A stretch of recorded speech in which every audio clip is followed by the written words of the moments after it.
Ladies and gentlemen, you know that time it is. It's Friday night, and there is no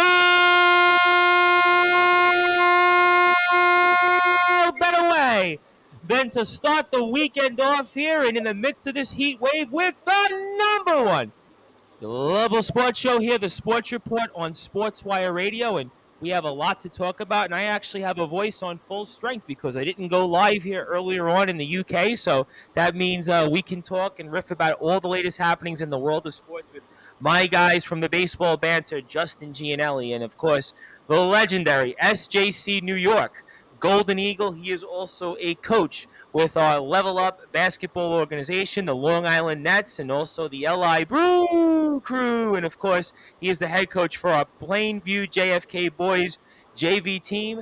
That is the brute force Brad Weiss. So with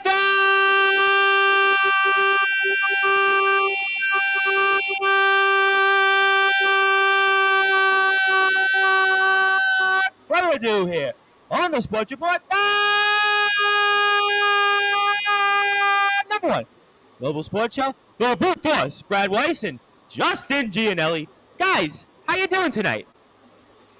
Doing great, Tom. With that introduction, I think we're doing really well. I mean, that was impressive. It keeps getting more impressive. I'm doing even better. I'll tell you what. I mean, I figured, you know what? At this point, we give it to all of our wrestlers, all of our boxers that come on. I said, you know what? I'm on full strength tonight. I mean, why not just give it to the guys that are with us here and helped build the brand, and want to do that for sure. I want to give a shout out to Mr. Anthony Finkel, who I think, maybe the tallest burger I've ever seen before. Certainly yesterday at Duffy's. It was certainly hot enough for the biggest burger, and we will see Big Fink, the brute force, tomorrow night, and we'll get into that in a little while for sure. But obviously a lot to get into here in the world of sports, but I obviously want to start at the top, and I'll actually get to a special shout-out in a few minutes that I promised to give for actually somebody that was close to myself and Anthony that actually footed the bill for us at Duffy's. I didn't actually have to pay for the first time like ever in Duffy's, so that was great. But I hear that apparently, guys, that Kyler Murray just got paid. I mean, let's go with that first before I get to the Mets news, because Rob Maraska will certainly have a lot to say about that. But, I mean, Justin, apparently Kyler Murray's making a lot of money these days, I hear. Yeah. I mean, I get that the Cardinals had to do this because, when you finally have, when you finally think you found your franchise quarterback, you're going to have to pay him. And this is just the going rate for quarterbacks at this rate. Is he worth being the second highest paid quarterback behind Aaron Rodgers? Absolutely not. Has he shown you enough? Absolutely not. The second half of seasons, they've completely fallen apart. He was an absolute no-show in the postseason against the LA Rams. So, I mean, I don't quite get this deal, yet I do at the same time. It makes me wonder what Justin Herbert and Joe Burrow are going to get next offseason. Because if he's getting $46 million, they might be looking at close to $60 million. Oh, absolutely, especially a guy like a Joe Burrow who's already been to a Super Bowl here. Yep. And Carlos Chavez is with us here, so I want to give Carlos a shout out. He's got some Mets notes. We'll get into the Mets in a few minutes for sure, but I definitely do want to talk about this Kyler Murray situation. And Carlos points out here the Cardinals did well before injuries began to hit. Yes, they were at one point the best team in the NFL, but the brute force, I mean, I'm with Justin on this one. This is a lot of money for a quarterback that's had, one postseason appearance and has got a career record just a little bit over 500, I think. I mean, what's your thoughts on this? Yeah, it's a big chunk of money for a guy who's done a little chunk of work. He's certainly not worth that amount of money, in my opinion, just yet. But like Justin said, this is the going rate for every a quarterback that can play in the National Football League. It seems that the number just continues to go up for quarterbacks that can run, can throw, obviously have the ability to be a great quarterback. And Kyler Murray is a good quarterback. I don't think he's up to par with many of these top guys who are getting paid. But in order to keep that franchise quarterback, just like Justin had mentioned, this is what you have to do. But the issue with the Cardinals is obviously not only Kyler Murray, and his play has been pretty good. He obviously on the field, we got to see whether he could stay on the field with the way that he plays. But we all talked about, and Justin talked about it religiously on this show, is the coach, Cliff Kingsbury. We talked about him quite a bit, for sure. for sure. Yeah, I mean, that's the ultimate difference maker for the Cardinals, because the Cardinals have a great roster. They are stuck in a pretty bad division right now to be in. Not bad in regards to the competition, in regards to being in the division, because you got a team like the 49ers that knows how to win. You got the Rams, who just won last year.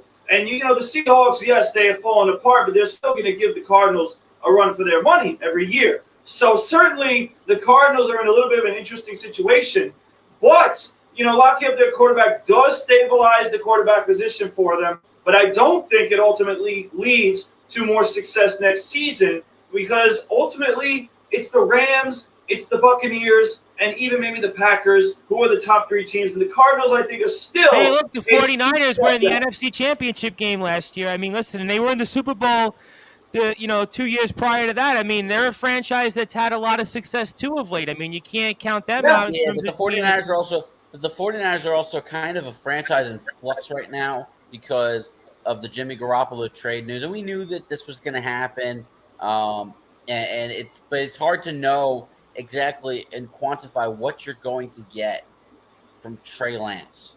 I just don't think we know yet. And I think that could help Arizona, to play devil's advocate here. That could help Arizona. But at the same time, I think, the talent that San Francisco has on defense, obviously they have Deebo Samuel, some good running backs. It's a talented group that, can really help Trey Lance progress as a young quarterback, but we still don't know whether or not Jimmy G is going to be there. They might not find a great partner. That's a big question mark. Yeah. Obviously, and Tom, I want to add quickly because Justin mentioned it. We don't even know if Deebo Samuel will be a 49er next season. Last time we checked, he was not a happy camper with being there either. And we've seen things on social media of him almost not wanting to hear about nothing about him on the 49ers. He kind of wants to be traded. So they're definitely in flux. To Justin's point, I think the 49ers, yes, they're respectable. Yes, they're still coached by Kyle Shanahan, and they have a great defense and a great running game every year. But they still have a lot of question marks, and that's why, the Cardinals could potentially get into a higher position, but they're not in the echelon of the Rams or the Buccaneers. The second tier, you think? That second tier in the NFC? Yeah, there's a steep step down from those top 2 or 3 teams. And you weren't crazy about them either throughout the year, the Brute Force. You didn't buy them when they were 7-1. You were like, nah, I don't think so. You were like, you weren't too. The only time that I came on this show, and this is fun because NFL season is coming, and it's crazy that we're back to talking about it. It's crazy because it's like 180 degrees right now, and the NFL season's not too far away right now. Not too far, but ultimately, I remember the one time I praised the Cardinals. It was only to beat the Cowboys one week. That was the only time I talked well about them. So we all know how I feel about that team, the Cowboys. I think I was the first on it.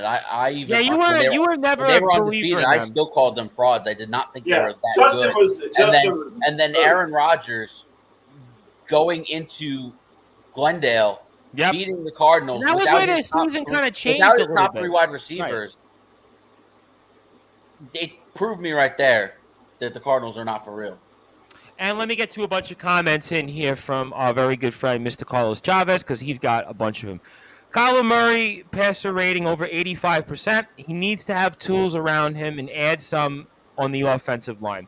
Burrow and the other cats will get their money too, which I think Justin pointed out. But to the first part of his comments about adding pieces, how are we adding pieces now?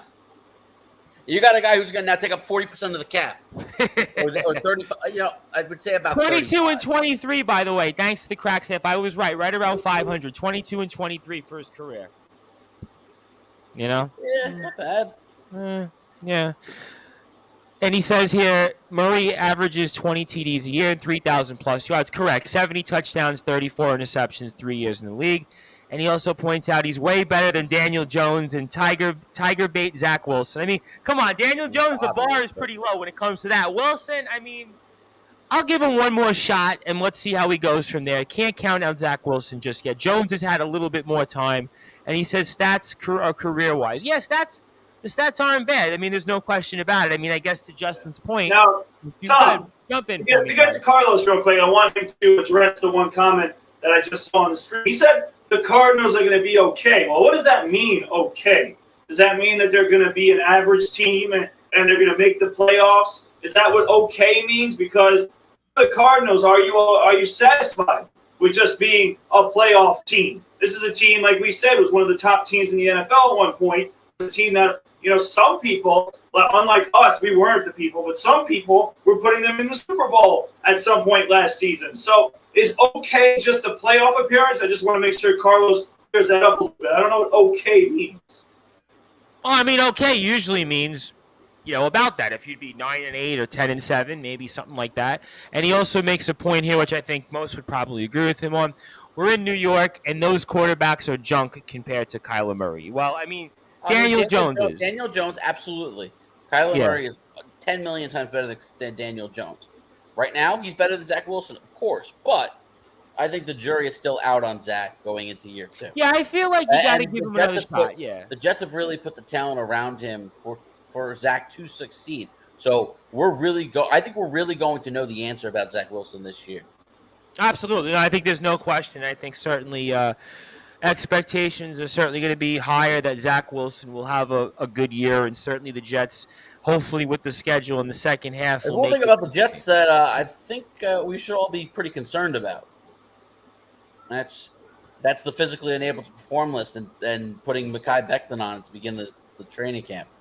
Yeah, it's a big listen. I mean, now we're getting into it. Right? I was doing the math. I think we're 48 days now, I think, until the start of the season. I mean, that's crazy here. And Carlos 48 days until the Rams-Bills Thursday night opener. 48 days. 51 days until the Jets opener. And I got to tell you, I don't think Mekhi Becton is going to be on this Jet roster come opening day. I think it's a very, very distinct possibility. And Carlos is riffing on the Jets a bit also. He says, no jury needed on Zach. Jets wasted a pick on his overrated arm. That's his perspective on it. Interesting. And also he wants to clarify when he means okay, he says, I mean playoffs, and that's better than any New York City team. Which who cares about comparing it to New York City teams? It's if you're Kyler Murray. It's New Jersey, by the way. They're technically playing in New Jersey. It's not about getting to the playoffs for Kyler Murray. You have to take your team to the Super Bowl. He's not ready to take that leap, and now they're paying him all this money to be a Super Bowl winning quarterback when he hasn't proven that. Well, I think there's no question to a point where I think the brute force rattled off in the NFC, right? You expect the Rams. They're the defending champions. They've obviously been there the past several years and then always in the mix, right? You've obviously got Green Bay back with Rodgers. Brady came back after everything early on in the offseason. He's back. So those three teams. We haven't even addressed the giant elephant in the room that is Lamar Jackson still needs a new contract. So right. I mean, so what does this do for basically a bona fide running back who has a slightly decent arm? Kind of what Lamar Jackson is, if you're being realistic. And he can carry a team. He will prove it. NFC West is weak, is his point. No, I don't think it is at all. I mean, you got the Rams, right? You got the 49ers. I still think they're going to be good. I would consider the NFC West the best division in the NFC. Well, let's think about it. The South, you got the Bucks, but then everybody else drops. Saints, Carolina, Atlanta, they won't be good. The East is not really good. The Cowboys aren't even great. They're probably the best team in the division. The North, the Packers are going to be good. The Lions, Bears, and the Vikings are going to be okay. Vikings are always their usual. What about the Lions? But no, I don't think Super they're Bowl, good. baby. I think the Vikings by default. I think the Vikings by default might make the 6th or 7th seed this year. All right, we'll see. I mean, certainly his points, though, were interesting, and he feels that Seattle is in trouble. San Francisco will fall. I mean, listen, 2 years ago, San Francisco did have a disappointing season, so could it be the every other year, kind of like the Giants were in baseball? Stay tuned here. But did want to get to an earlier comment from Carlos, obviously, because the New York Mets made a trade here, and certainly it was much-needed trade because we spoke quite a bit about the Met offense here, and Daniel Vogelbach, who almost kind of reminds me of like a poor man's Kyle Schwarber here. He's got 12 home runs and 173 at-bats, but unfortunately, he's like everybody else these days, hitting about 216. But the Mets definitely needed some offense here. I look at this lineup. We spoke about it back and forth. I know production-wise, the runs are still there in terms of the top of the league, but I I know we'll talk about it further in a little while when Robert Maraska comes on here because he hasn't been on in a while, and Chris Bazay is not with us, so we'll certainly get into, I'm sure, much more Mets-heavy talk here tonight. But I'll go with the brute force first because I know everybody will want to hear what he has to say. I mean, what's your thoughts here on this trade? Is this the first of a few trades to come here between now and August 2nd for the Mets? I'll tell you this, Tom Bryce. It better be. It better be, because this is a classic example of what I'm going to show everybody, ladies and gentlemen. It's called a head scratcher. Okay, that's what I just showed you. It's called a head scratcher. This move by the New York Mets. All right, because this is there. I have a lot of things to say about this. Number one. Tom Bryce has mentioned, and I haven't been critical of it, that the Knicks needed. The Mets needed a thumper, somebody in the lineup. I've been waiting for this. Hit the ball far. A thumper, a guy who can, hit the ball, and hit it hard. Yeah, well, we don't have just one guy, Alonso. Just one guy. So are we supposed to say that Vogelback is going to be another one of those guys? Because this guy, ladies and gentlemen, all right, is 270 pounds. He's a big guy. All right, he's only 15 pounds less than Bartolo Colon, who's 285 pounds. This man can barely run the bases. Okay, he's either hitting the home run, all right, or he might be striking out. Before Kevin O'Halloran became like a bodybuilder. Yeah, but this man just likes eating his burgers and fries. I mean, this is a big man here in Vogelback. Okay, and I know he's not a bad player, but here's the problem I have with this guy. He's batting .228, and he was on Pittsburgh this year. Okay, he doesn't even have that many RBIs this year. No. Okay, he's not really doing anything to knock your socks off. And listen, I don't mind this being the first of many moves, which I'm hoping to make. But the biggest problem I have with it is who you gave up for it. Okay, the guy you gave up for it was a very promising bullpen arm. He's a guy who I thought the Mets were starting to trust in the bullpen, in Colin Holderman. I personally like Colin Holderman, and I don't think that a guy like Vogelback was a guy who we should have traded Holderman for. Yes, if you wanted to get a bat, sure, maybe you get this guy for maybe a few young minor league prospects that we don't know the names to, that Ernest Duff might know their names. But ultimately, Vogelback is not the answer. He's basically a replacement for Dominic Smith, who they're going to trade. And I don't think that's good enough. So I want to see, because now that they've traded Holderman, they better get somebody to replace him. They better get somebody better to replace him. And they better do something else, because I don't think this guy is going to be the answer that maybe everybody's saying, a thumper, or a guy who would hit in the lineup, the guy who DH. Well, I think they needed to do something. Well, they did need to do something here, because even today, watching the game, I know Darvish, but still, this offense has just been, even the Cubs series, not consistent. If you want to go in his terms, because I know he likes his food, you can't even call this an appetizer remove. You call this a small snack. This better be the small snack to a big appetizer, to a dinner, and a great dessert, because this is right now not the answer that the New York Mets need. A guy who's batting .228, who can barely run the bases, can't play any positions, only can DH, and he better hit. He barely hit better than Dominic Smith, who's already on the roster. Well, Dominic Smith definitely couldn't smack anything around here. Let me get to a bunch of comments here first, and also I want to give a shout-out to John Gonzalez of the Sports Authorities group, and I was speaking with John before we went on the air here, and definitely glad that John is okay, glad that John is doing well, and certainly I'll leave it at that when it comes to that. But certainly here, let me get to a few comments from Carlos before I get to Justin. Dom to Chicago for Contreras. Would anybody want Dom at this point? I mean, that's the first thing. Apparently there is interest. There is? All right. Yeah. And he says here, Alonso struggles after the All-Star weekend 2 years in a row. He says this allows the Mets to save $10 million compared to Smith's contract, and also a year extra of control. I love John Gonzalez's comment because he has joined us here tonight. He says, I saw Vogelback at the All-American Burger. He ordered 20 cheeseburgers. Yeah, you know what? You probably could have had 20 cheeseburgers and probably still wanted another one or two looking at Vogelback.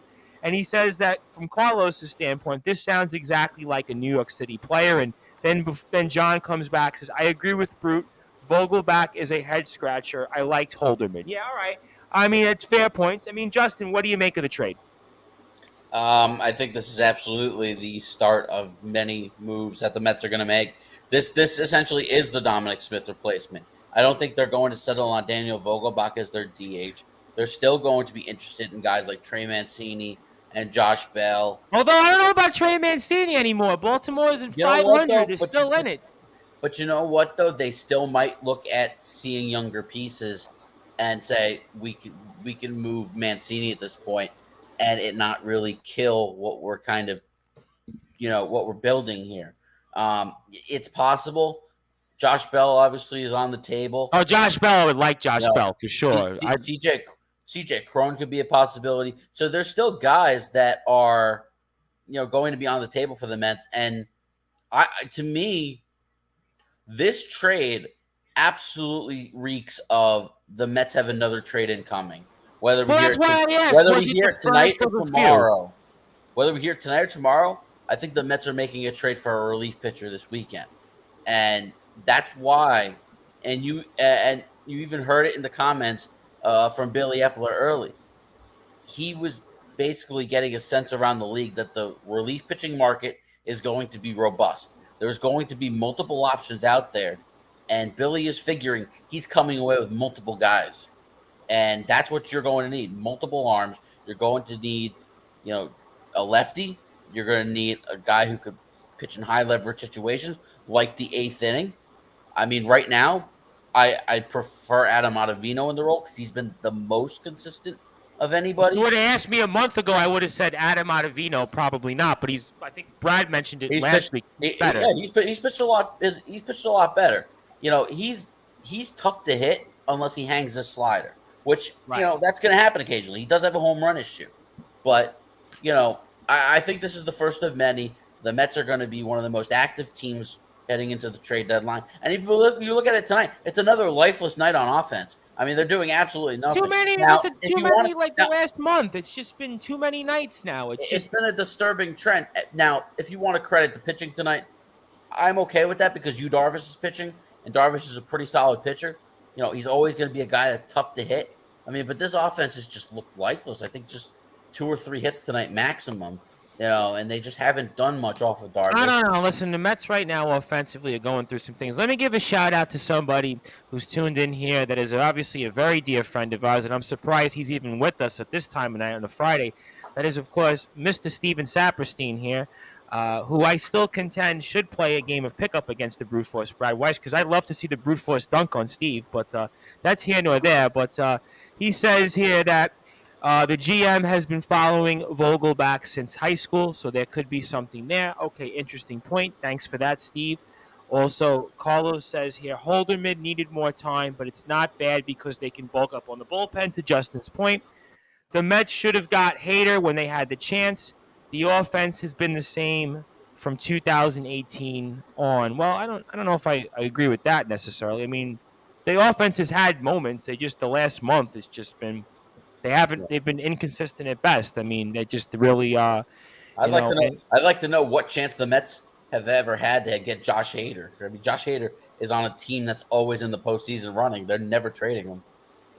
Well, remember at the beginning of the season when the Red Sox got off to a slow start. I know that they've tailed off now a little bit, but JD Martinez, everybody was speaking about, and wound up that the Red Sox got red hot, and they're not going to move him now. I mean, but not quite hot tonight. If you've seen the score, I saw the score. Was it 17-3? I think last we heard it's 25-3 Toronto.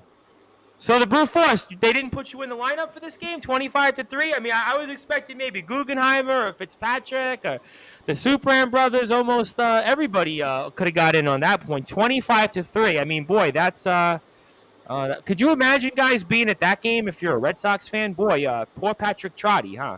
That would be rough. I mean, that would be one. If you went to that game, if you're a Red Sox fan, you went to your first game, like to see the Red Sox in Toronto. I don't know if you could ever go again. You're just really bad luck.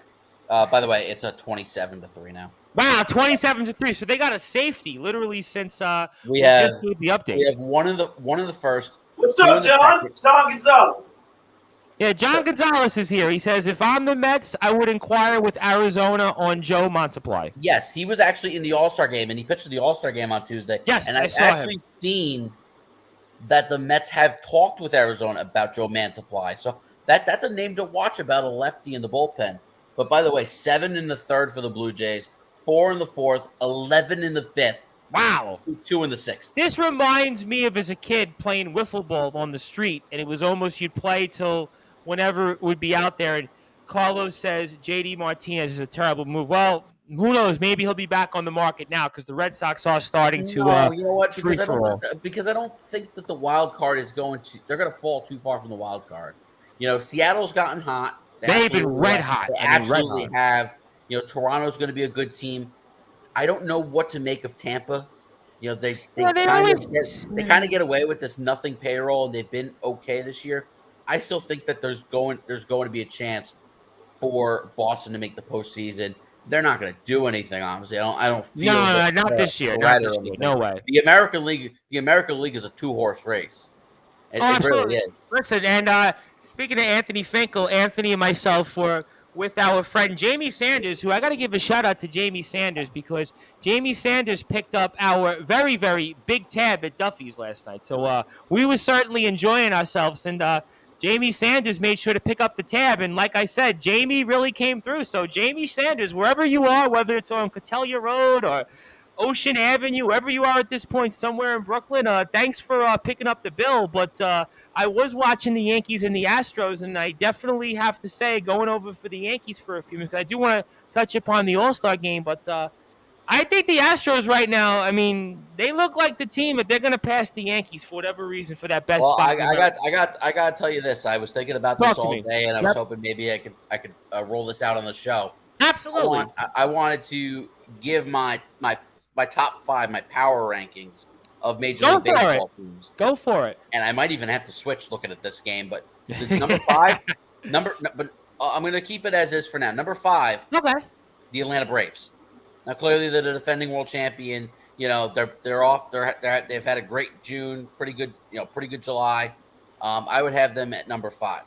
Number 4, I'd have the New York Mets because they're going to be neck and neck with the Atlanta Braves all year long. 2-team race, yep. And San Diego's fallen off a little bit, and they've really fallen out of the division race. They're going to have to settle for a wild card. The Dodgers are running away with the National League West. So I would put the Mets and Braves right now at neck and neck, and thus the season series is going to be neck and neck between the two teams. And it was a battle, the two out of 3 that the Mets took. Number 3 is where I have the New York Yankees. Okay.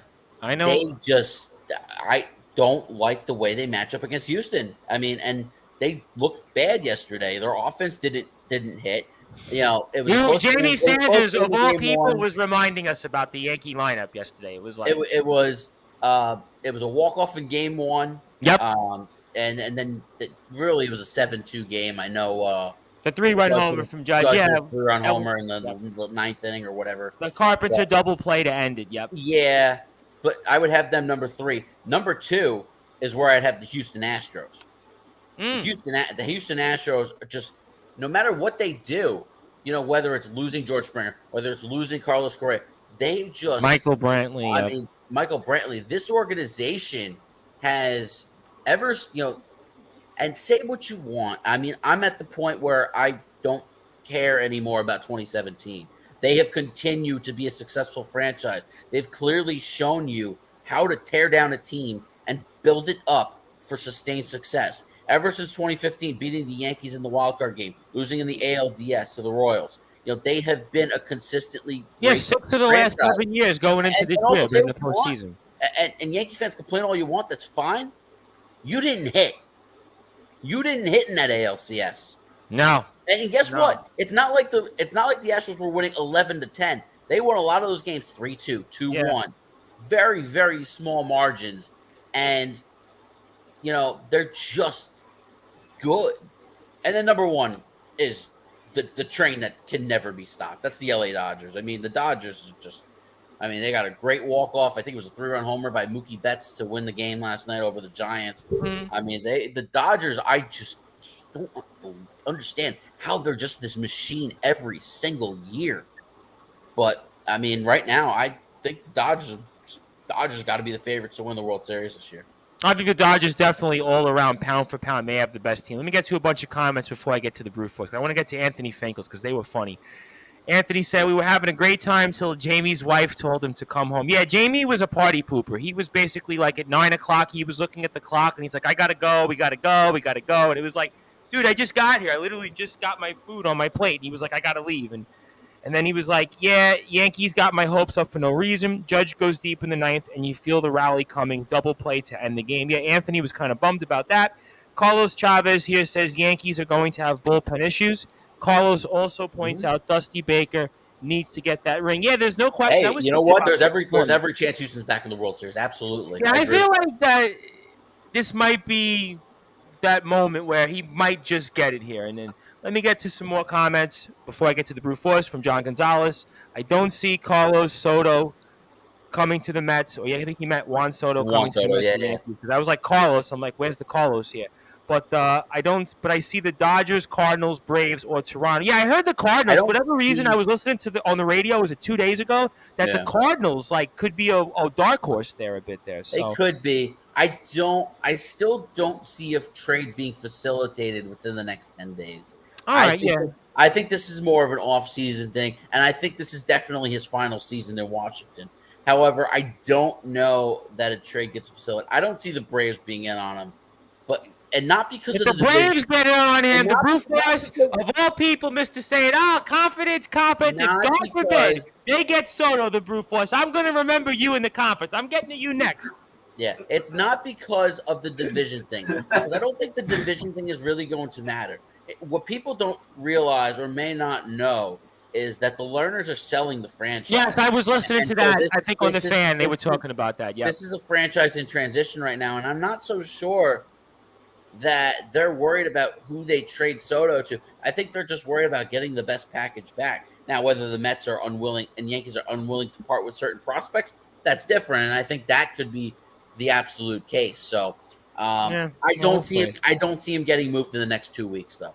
Yeah, we'll certainly see here. And John Gonzalez also wants to add Syndergaard will be traded. Rumorville has him heading to Atlanta or Philadelphia. Yeah, that'll be. I can see that. Yeah, just the luck of the Mets and just the luck of you, Mr. Brufos. I'll remember that. If Soto and Syndergaard come to the Braves, God forbid, the Phillies won't bother me as much, but the Braves definitely will this year. Not going anywhere.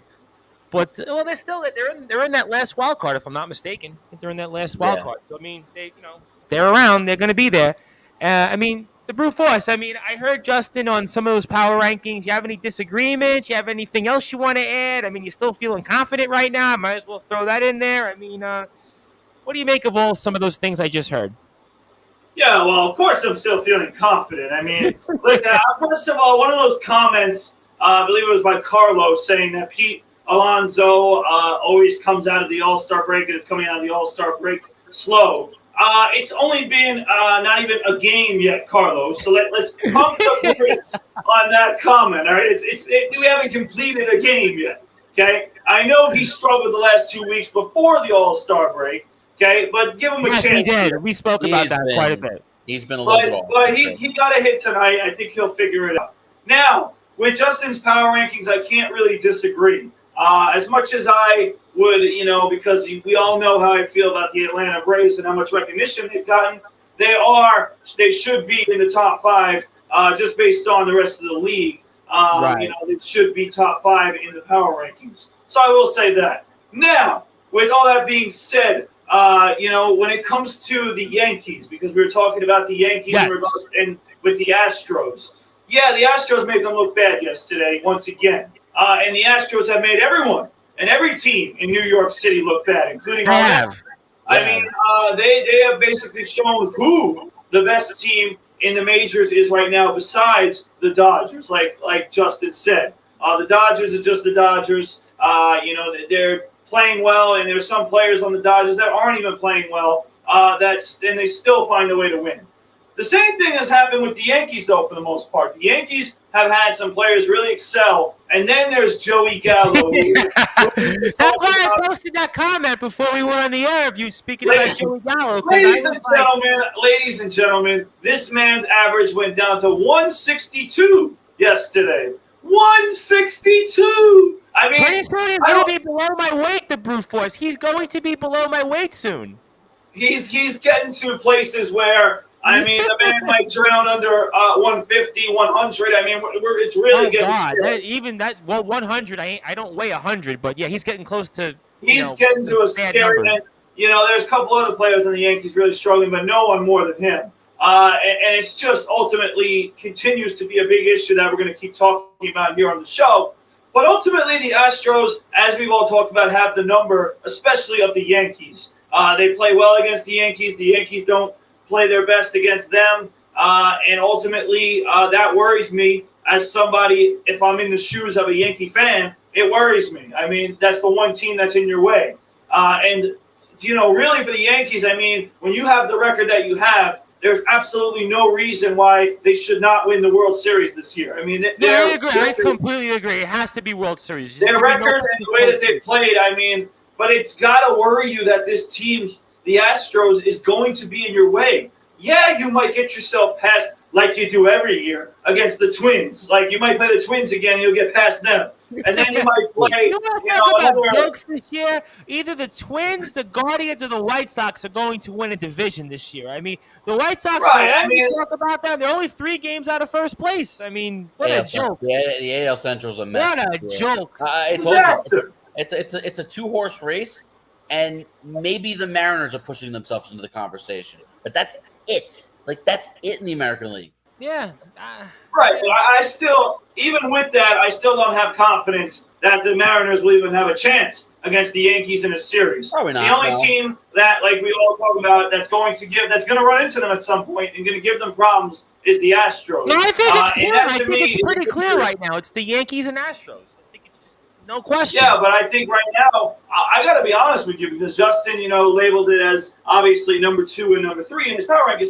But there's a step right now that the Astros have over the Yankees. I think it's a step above them right now. And even though the record says otherwise, the Astros are clearly playing better baseball. The Astros have a better lineup in regards to consistency from 1 to 9. And their pitching staff has been fantastic, led by Justin Verlander. Unbelievable what he's done. He's just been crazy. So, I mean, if this continues for the Astros, I think it's a major problem for the Yankees. And I think that Justin's power rankings are going to be accurate the rest of the season, that the Astros are going to stay ahead of the Yankees, even if the Yankees have a better record, because they're just playing better baseball and they have their number. And that's not something that Yankee fans are going to forget. And if they run into them in the playoffs, I don't think there's a Yankee fan out there that's not concerned about that. Oh, no question about that. I got a bunch of comments. Let me get into a bunch of them and just read them off here quickly. John Gonzalez says the surprise team has been the Baltimore Orioles. Yes, we've touched upon that quite a bit. Yeah, getting themselves to 500 by the break. And by the way, they're rallying tonight against the Yankees. Yeah, something tells us. And last year, remember last year, the Orioles played well against the Yankees. The Orioles. Yep. Listen, they caused the Yankees a lot of problems last year and caused them a spot in home field against the Red Sox and maybe more. And Keith Engel says Carlos can hit 162. Jeez. Good one. And give a shout-out to Keith Engel, because if Keith does a great job over our friends over at Northeast Streaming Sports, and unfortunately I really haven't used the Northeast Streaming Sports stream. I just haven't used it, so no disrespect to the people over there, but I just don't need it at this point, so I really do thank them for their support. But John Gonzalez also says Joey Gallo being traded to the Brew Crew. Yeah, I could see that. Maybe him for Guggenheimer. I don't know. Who knows what else? Joey Gallo and Hicks are the dynamic duo for the Yankees, and that could very well be. They are both laughing straight to the bank. I agree with you on that. Mets should have kept Chirinos, but now he's helping that Baltimore team. Yeah, but we know what? Robertson Chirinos, I remember being on shows, and no, we didn't want him. Nobody wanted him. No. The Mets just scored. Astros have the best bullpen. However, Verlander will begin to fall, and they need to watch it. I don't know about that. Verlander. I trust Verlander way too much. This Yankee fan is worried about the Astros. Keith, I'm not even a Yankee fan. I'm worried about the Astros because I was watching them with Anthony and Jamie Sanders, and I could not agree with you more. And you got to remember this. The Astros have closed it to 2.5 games. They're only 2.5 games behind the Yankees. You remember when it was like 3 weeks ago? We didn't even think about this. We had no idea the Yankees, and remember, the Yankees have to finish with a game better than the Astros. Because of the tiebreaker this year. Yep. The tiebreaker goes to the Astros. At the very least, that ALCS has to be at Yankee Stadium to start. Oh I boy! don't think Could they're you going to have any imagine if the chance. Yankees don't have that? Oh boy, Yankee fans are going to be up in arms, and I wouldn't blame them in this case. And John also gives a shout out to Keith Angle. Yeah, Keith Angle. I love Keith Angle. Keith does a great job, obviously, with Carlos and all the great things they do for Northeast Streaming Sports. So I'll come back to the Mets and Yankees in a little while with Rob Maraska, and I'll get my plug before he comes in. But I did want to ask, did you guys watch the All-Star game this year? Did you like it? I mean, what was your impression? Did you like those uniforms? I mean, I was watching the game back and forth here, and what'd you guys think? I mean, the Brute Force, was it up to par this year's All-Star game? I was trying. I gave it the college try to watch the full 9 innings this year, but what'd you think? Well, first of all, I will say I was not one of those that watched the full 9 innings of this game. But I think everyone understood why. This was a pretty piss-poor all-star game. I'm going to go as far as saying that.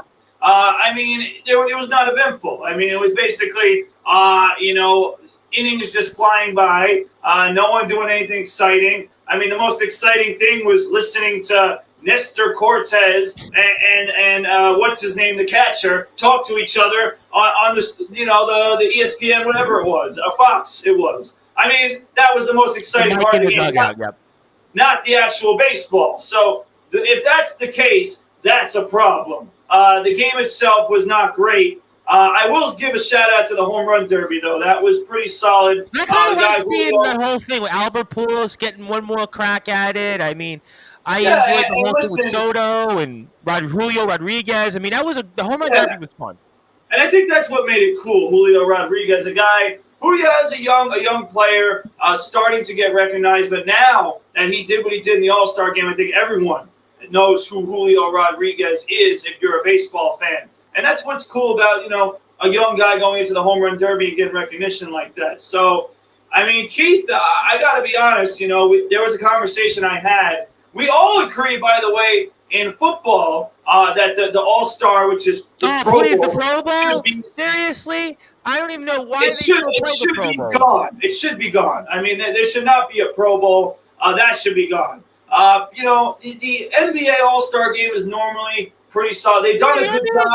I think the NBA game, I can at least watch at least a good portion of. And they've done a good job, too, with that target number at the end of the game. That has made it a lot better. I will tell you, that has made the NBA All-Star game. Even the NHL game, I sort of like the NHL game, although it's kind of complicated because they get the 3-on-3s now with the divisions and stuff. Yeah, I mean, it's complicated, but at least they're trying. But like Major League Baseball and the NFL, it's like, I don't know what you do with this. And that's my final point before I hand it over to Justin is when we have to bring the Pro Bowl up with the MLB All-Star game, that means you seriously have fallen off. That's a serious. The Pro Bowl is just about as big of a joke as anything. It's almost as bad as when me and Tom Bryce were talking in COVID about NBA. What were they doing on Zoom? That was, if I recall correctly, that was the horse game. Horse. I mean, that's bad as NBA horse in COVID. I mean, this is the virtual horse games. Yep, that was the virtual. Well, we found a way. Okay, we can play sports. We can have one person. And you know what they were doing? If I recall correctly, Brad, because I remember this very well. What they wound up doing is almost recording themselves, almost like on a 1998 camera or something. I mean, you think even with the technology that we had, they played those games. I mean, it was like laughable. I mean, but the sad part is those games on the 1998 Zoom camera might have been more entertaining than the All-Star game we just saw the other day for the Major League Baseball. Yeah, I mean, it was tough. It was a pretty piss-poor All-Star game, and ultimately, as I hand it over to Justin, it just reflects Rob Manfred in a nutshell. He said something else also about minor leaguers and how they're getting a fair wage. I mean, that's stupid. Don't even get me started on Rob Manfred. But Justin, I mean, what did you think? I'm sure you're going to say almost some of the same things before I get the other guys' comments in here who have a lot to say. I see on this. I actually have a completely different take on this. I actually still love the Major League Baseball All-Star game because it's the one All-Star game you can't fake. You can't fake baseball. Like right. I understand. Their pitches, the hitter still got to hit it, and it was tough from the standpoint where after the back-to-back home runs, there was absolutely nothing. Right, after the fourth inning. Did all their damage in the first inning. But, we saw a lot of good pitching, and it kind of just represented what today's game is.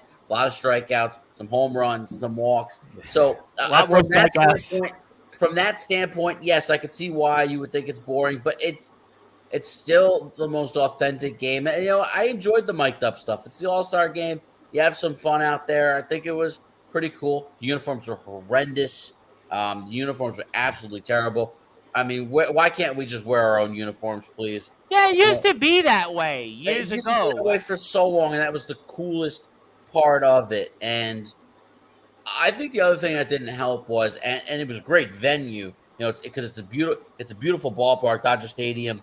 But having the All-Star game at 5:00 at night is just bad because the shadows ruin, Let me ask you a question on that, because you said something interesting. Is there a way, do you think that they should move the game maybe to a weekend afternoon? Ever thought about that? No. No? You could make it earlier. You could make it 7:00. Okay. I understand why they want it in prime time. Now, next year again, it's on the East Coast. I mean, it's on the West Coast because it's in Seattle next year, and and we talked about Julio Rodriguez. I remember the 2001 game in Seattle. That'll be interesting. Julio Rodriguez is going to be the face of the All-Star game next year, and you would certainly think he understandably could very so well be back, participate in the home run derby again, and be really the face of the All-Star game next year. But at least with Seattle, you'd be able to close the roof of T-Mobile Park, and because I think the shadows has a big effect on the hitters. You see it a lot of times in the real game.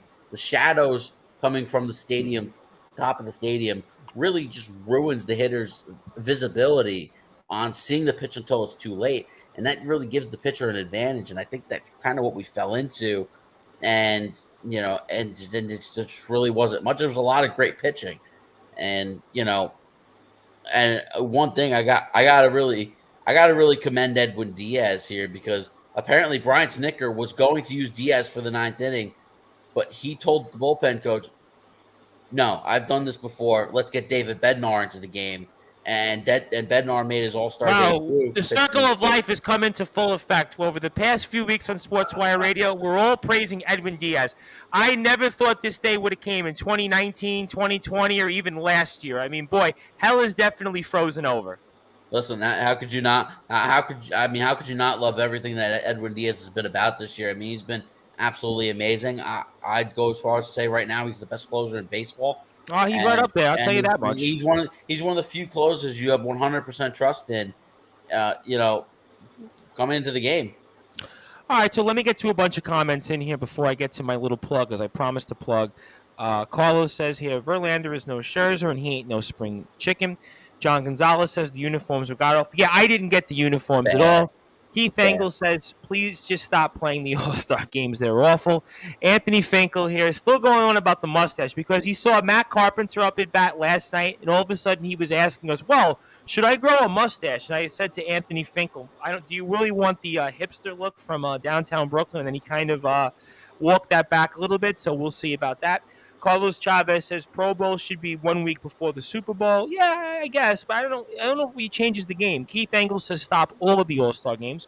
John Gonzalez says the All-Star game has become a disgrace. These players are now just the days, don't care.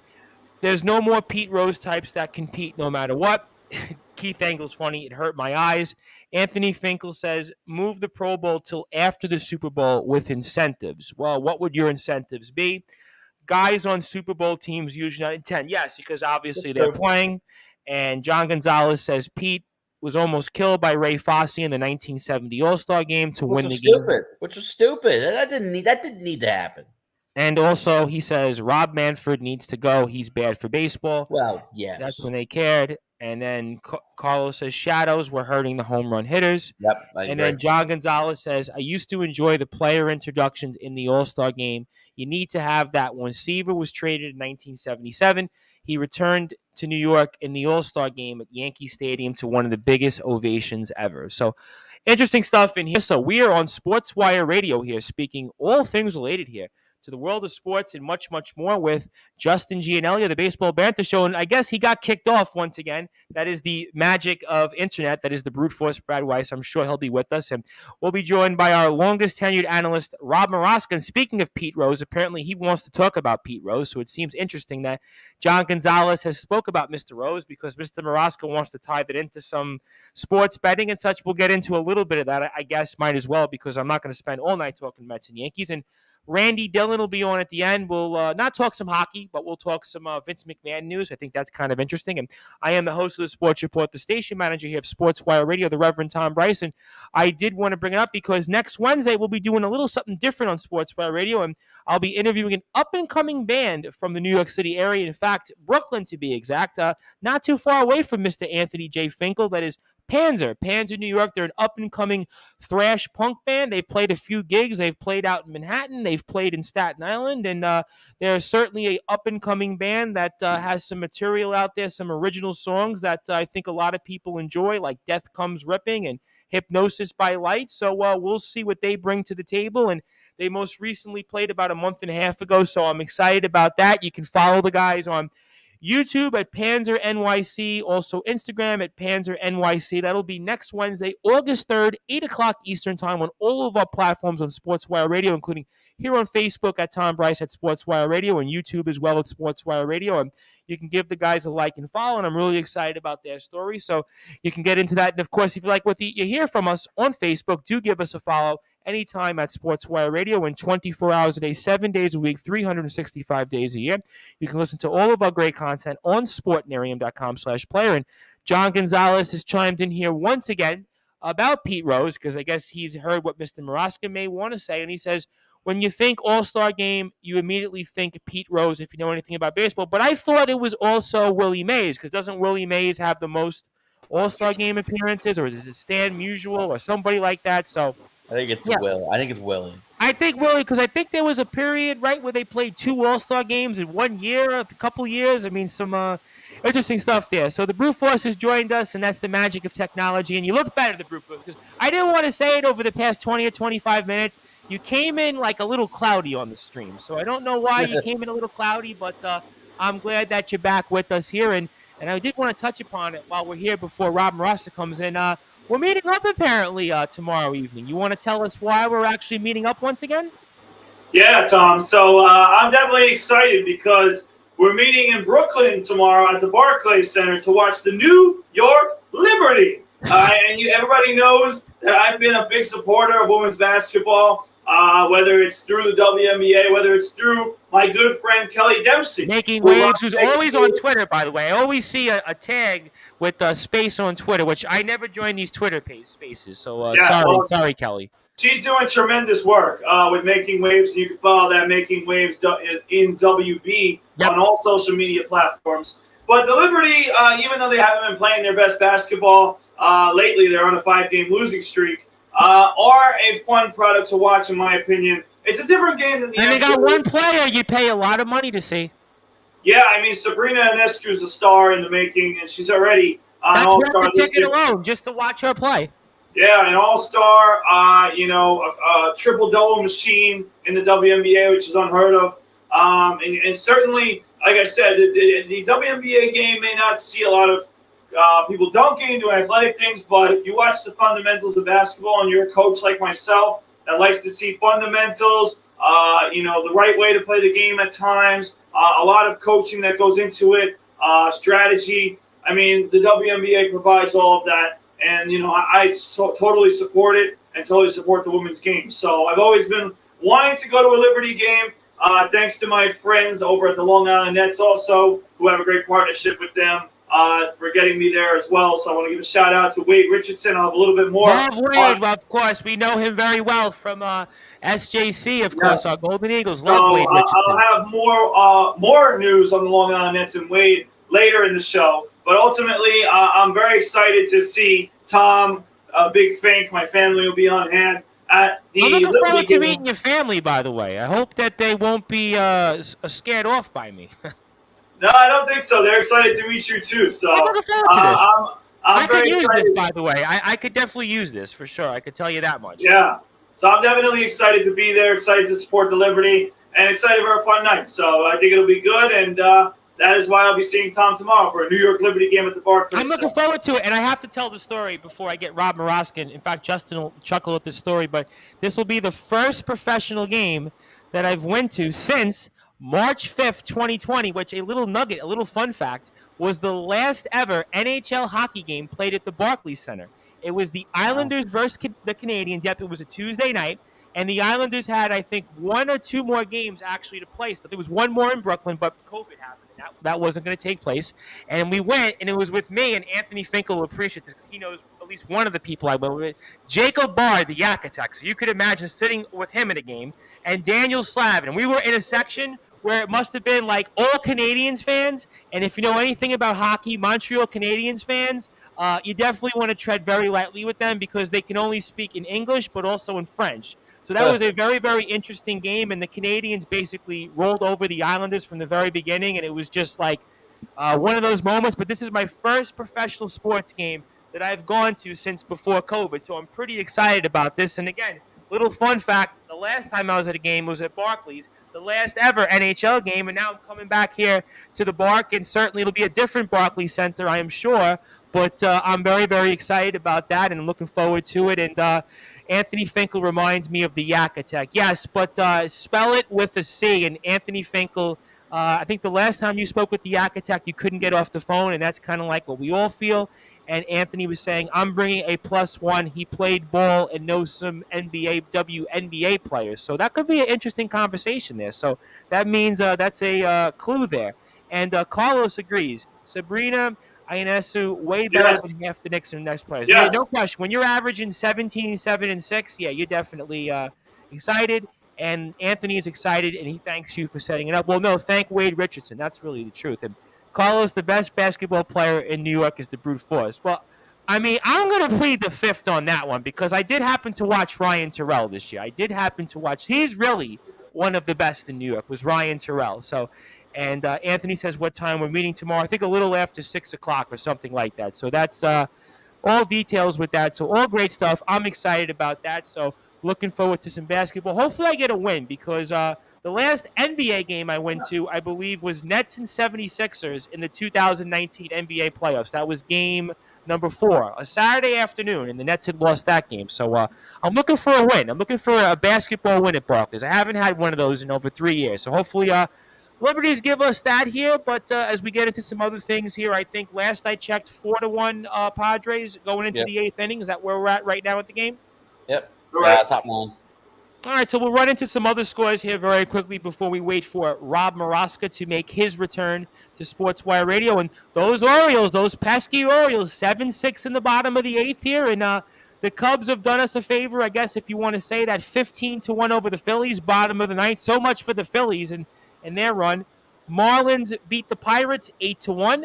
Reds got a win over the Cardinals 9-5. 27-4 Blue Jays over the Red Sox. So certainly that's interesting. 6-0 Braves. How predictable. I mean, like I said, the brute force, you and the confidence. Guardians 8-2 over the White Sox, bottom of the 6th. Kind of a almost a rumble match, no pun intended. Rockies, Brewers tied in the bottom of the 6th at 3. Rays 5-1 over the Royals, end of the 6th. 1-0 A's and Rangers after 3, going into the 4th. Game that means very little. Nationals, Diamondbacks 1-0, bottom of the 3rd.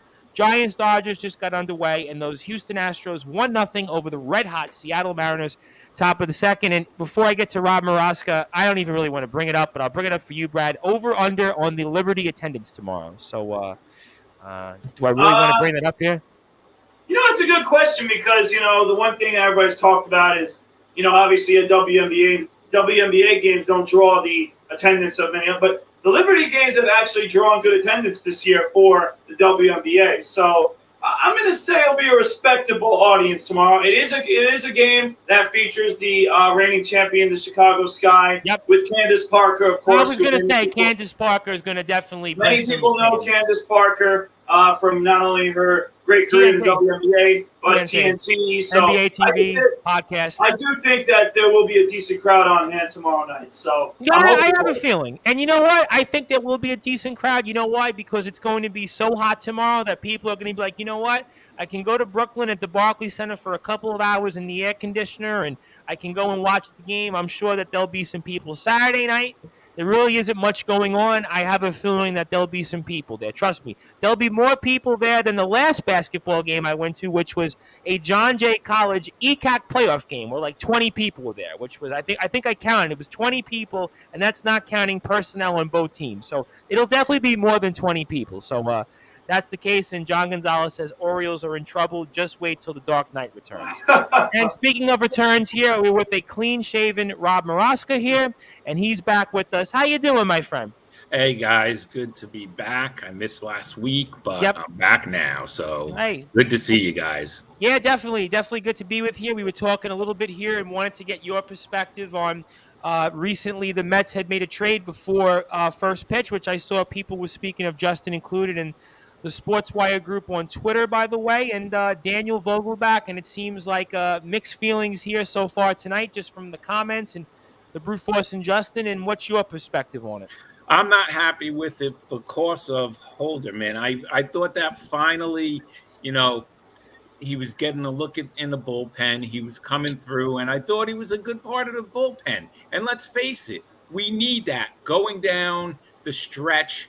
We need a good bullpen. So I don't know what good this trade is. I mean, it's like a little replacement for Dom Smith until they trade Dom Smith. Right. But, the guy, when was he an All-Star? In 2018, right? Yeah, 30 home runs, if I'm not mistaken. 30 home runs, 76 RBI. He hasn't done anything since then. He looks like, he's got, he's in New York now, so watch out for the restaurants. I mean, Well, John Gonzalez was telling us that he saw him at the All-American Burger out in Massapequa, which he had 20 hamburgers, 20 or 30 cheeseburgers, I think John Gonzalez was quoted as saying. So right now he's probably up to 40. Yeah. Well, you know what? Are they open right now? I think 10:30 they just closed on a Friday night, right? And so I think he's probably at the ice cream place next door that's still open. Because the ice cream place is still open next door. And they're definitely still open if the ice cream hasn't melted yet, because it has been so hot out here, especially here in New York and the tri-state area. So, yeah, I mean, it's a mixed bag here. And Anthony Finkel gives you a shout-out. He says, Rob. And John Gonzalez says, you shaved. You look much younger. Yeah, when did you shave, by the way?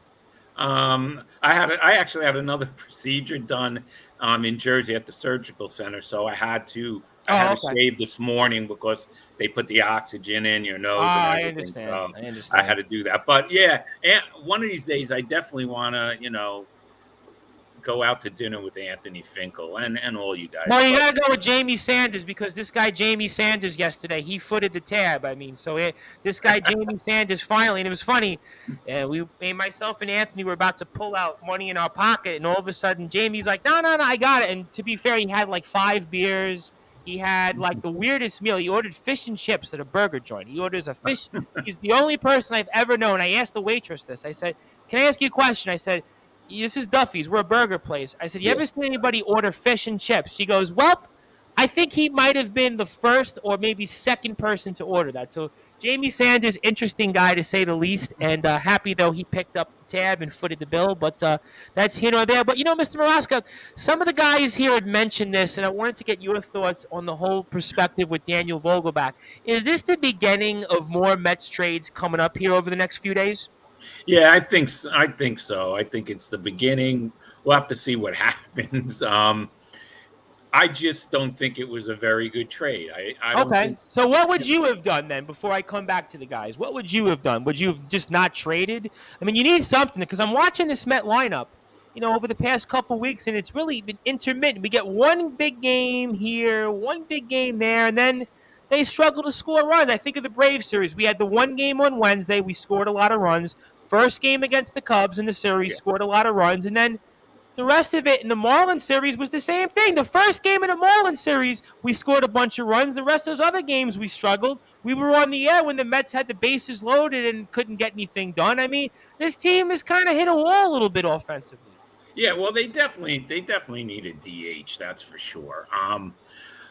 I wouldn't have made this trade. There's other trades to be made, but I think there's going to be a flurry come August 2nd. Well, not that far away. I'll tell you that. I think we're 11 days now. I'm going on Yeah, 10. but Yeah. it's still a little early. It's just the Mets' first game after the All-Star break. I don't know. You know what? I heard the brute force talk about confidence, and it looks like there's a possibility it's going to be a game and a half between the Mets and Braves. And, I really cannot be confident right now with this team. In fact, both New York teams, to be fair, the Yankees and the Mets. And John Gonzalez says Jamie Sanders is his new best friend. Yeah, everybody, I think, wants to be friends with Jamie Sanders now because this guy all of a sudden pulls out it looked like a diamond Bank of America. I guess it was a credit card. It must have, and he told us how much money he made. I didn't believe him, but he claims he makes all this money and he works from home. So who the hell knows? But I'll come back to the guys here on that. I mean, do you feel like for sure, and I'll go with the brute force, then I'll go with Justin, that the Mets are going to definitely make a flurry of moves here in the next few days? Is there a point that Rob Moroska just made going back to that right now? Yeah, well, like I said before, they better. They better. And, yes, I do think they will. Because as I mentioned earlier, and I'm right with Rob Moroska on this, this was a terrible trade in my opinion. And right now I'm not happy about it. Now, if Daniel Vogelback comes on the Mets and does the 2015 version of Yoenis Cespedes in the second half of the season, then maybe I'll start saying otherwise. But what has he done to make us excited? Like Rob Well, let said, me give you a follow because you said something interesting. So what if he was like the Juan Uribe or Kelly Johnson 2015 and leading up to because we're talking about the flurry of trades. So what if hypothetically this guy Vogelback is kind of like a Kelly Johnson, a Juan Uribe type, but leads in to that big bat, whether it's a Josh Bell or anybody else? Would that say, you know what, maybe I feel better about it? I guess so, but the issue with those guys that you just mentioned, Tom, is that those guys were able to do multiple things. Like Kelly Johnson played multiple positions. Juan Uribe was able to play third base, maybe even slide in another position. And at the time, we needed a third baseman because David Wright was in and out of the lineup. Right. Where Vogelback, I mean, what the hell can he do? He could DH. Maybe he could play first base once in a while. I mean, the man can barely make it to first base. He might get thrown out if he hits a ground ball to right field. The right fielder might throw him out. So listen. I am excited about him potentially being able to hit for us, but he hasn't done anything this season to excite me. I mean, he's batting .228. He's only got 12 home runs. He doesn't have a lot of RBIs. He hasn't done anything to knock my socks off, as I mentioned earlier. And like Rob Moroska said, you gave up Colin Holderman for this. I mean, I said it earlier, and Rob probably agrees with me. If you're going to give up a player for a guy like Vogelback, right? You go to a guy that maybe we don't know his name in AA or some, maybe one or two of them. You don't give up a guy like Holderman. I hate to say it, but you give up somebody I've interviewed a couple times, Steven Nagosic, who's been a Met probably like 6 times. I mean, that would be a guy I'd say you give up because. By the way, to that point, Tom Bryce, I actually, saw Nagosic this season not pitch so bad for us. I don't even know why he's not on the roster right now. But he might be now. Unfortunately, Holderman's off the roster. But Holderman was 4-0 with like a 2 ERA. He was pitching very well. And he's a guy who we needed, like Rob said, we needed. And now that you've gotten rid of him, you better get somebody good. You better get a David Robertson who's had a good season from Chicago. You better get a Joe Mantiply, which they need anyway because they don't have a left-hand reliever. They better do something because they just lost a big piece of that bullpen, in my opinion, for a guy who better hit. And again, I'll say it one more time because I'll use the Daniel Vogelback analogy with food because he's a big man. He only weighs 15 pounds less than Bartolo Colon, ladies and gentlemen. He's a big, big man, okay? Ultimately, this is a snack to an appetizer, to a dinner, to a dessert. This is a little snack that they better do a lot more with because this is not going to cut it. Him DHing some games is basically Dominic Smith, and that's not what the Mets need. They need more They need what Tom Rice wants to call a better hitter or maybe a thumper, which I don't know. And I think that listen, they better get one. That's why I made the 2015 comparison when we got a couple of guys, and then it led to the big bat, which was Yoenis Cespedes, who John Gonzalez wants to point out also has actually signed a contract to play winter ball in Puerto Rico. So that's actually interesting. Yes, Anthony Finkel has a comment I cannot bring up on the air, or I cannot read off about Jamie Sanders. So if you're on Facebook, you can read that comment off. So I will have to not read that off. Sorry, Anthony. But John Gonzalez also has a good one, which I hadn't thought of, which is probably true.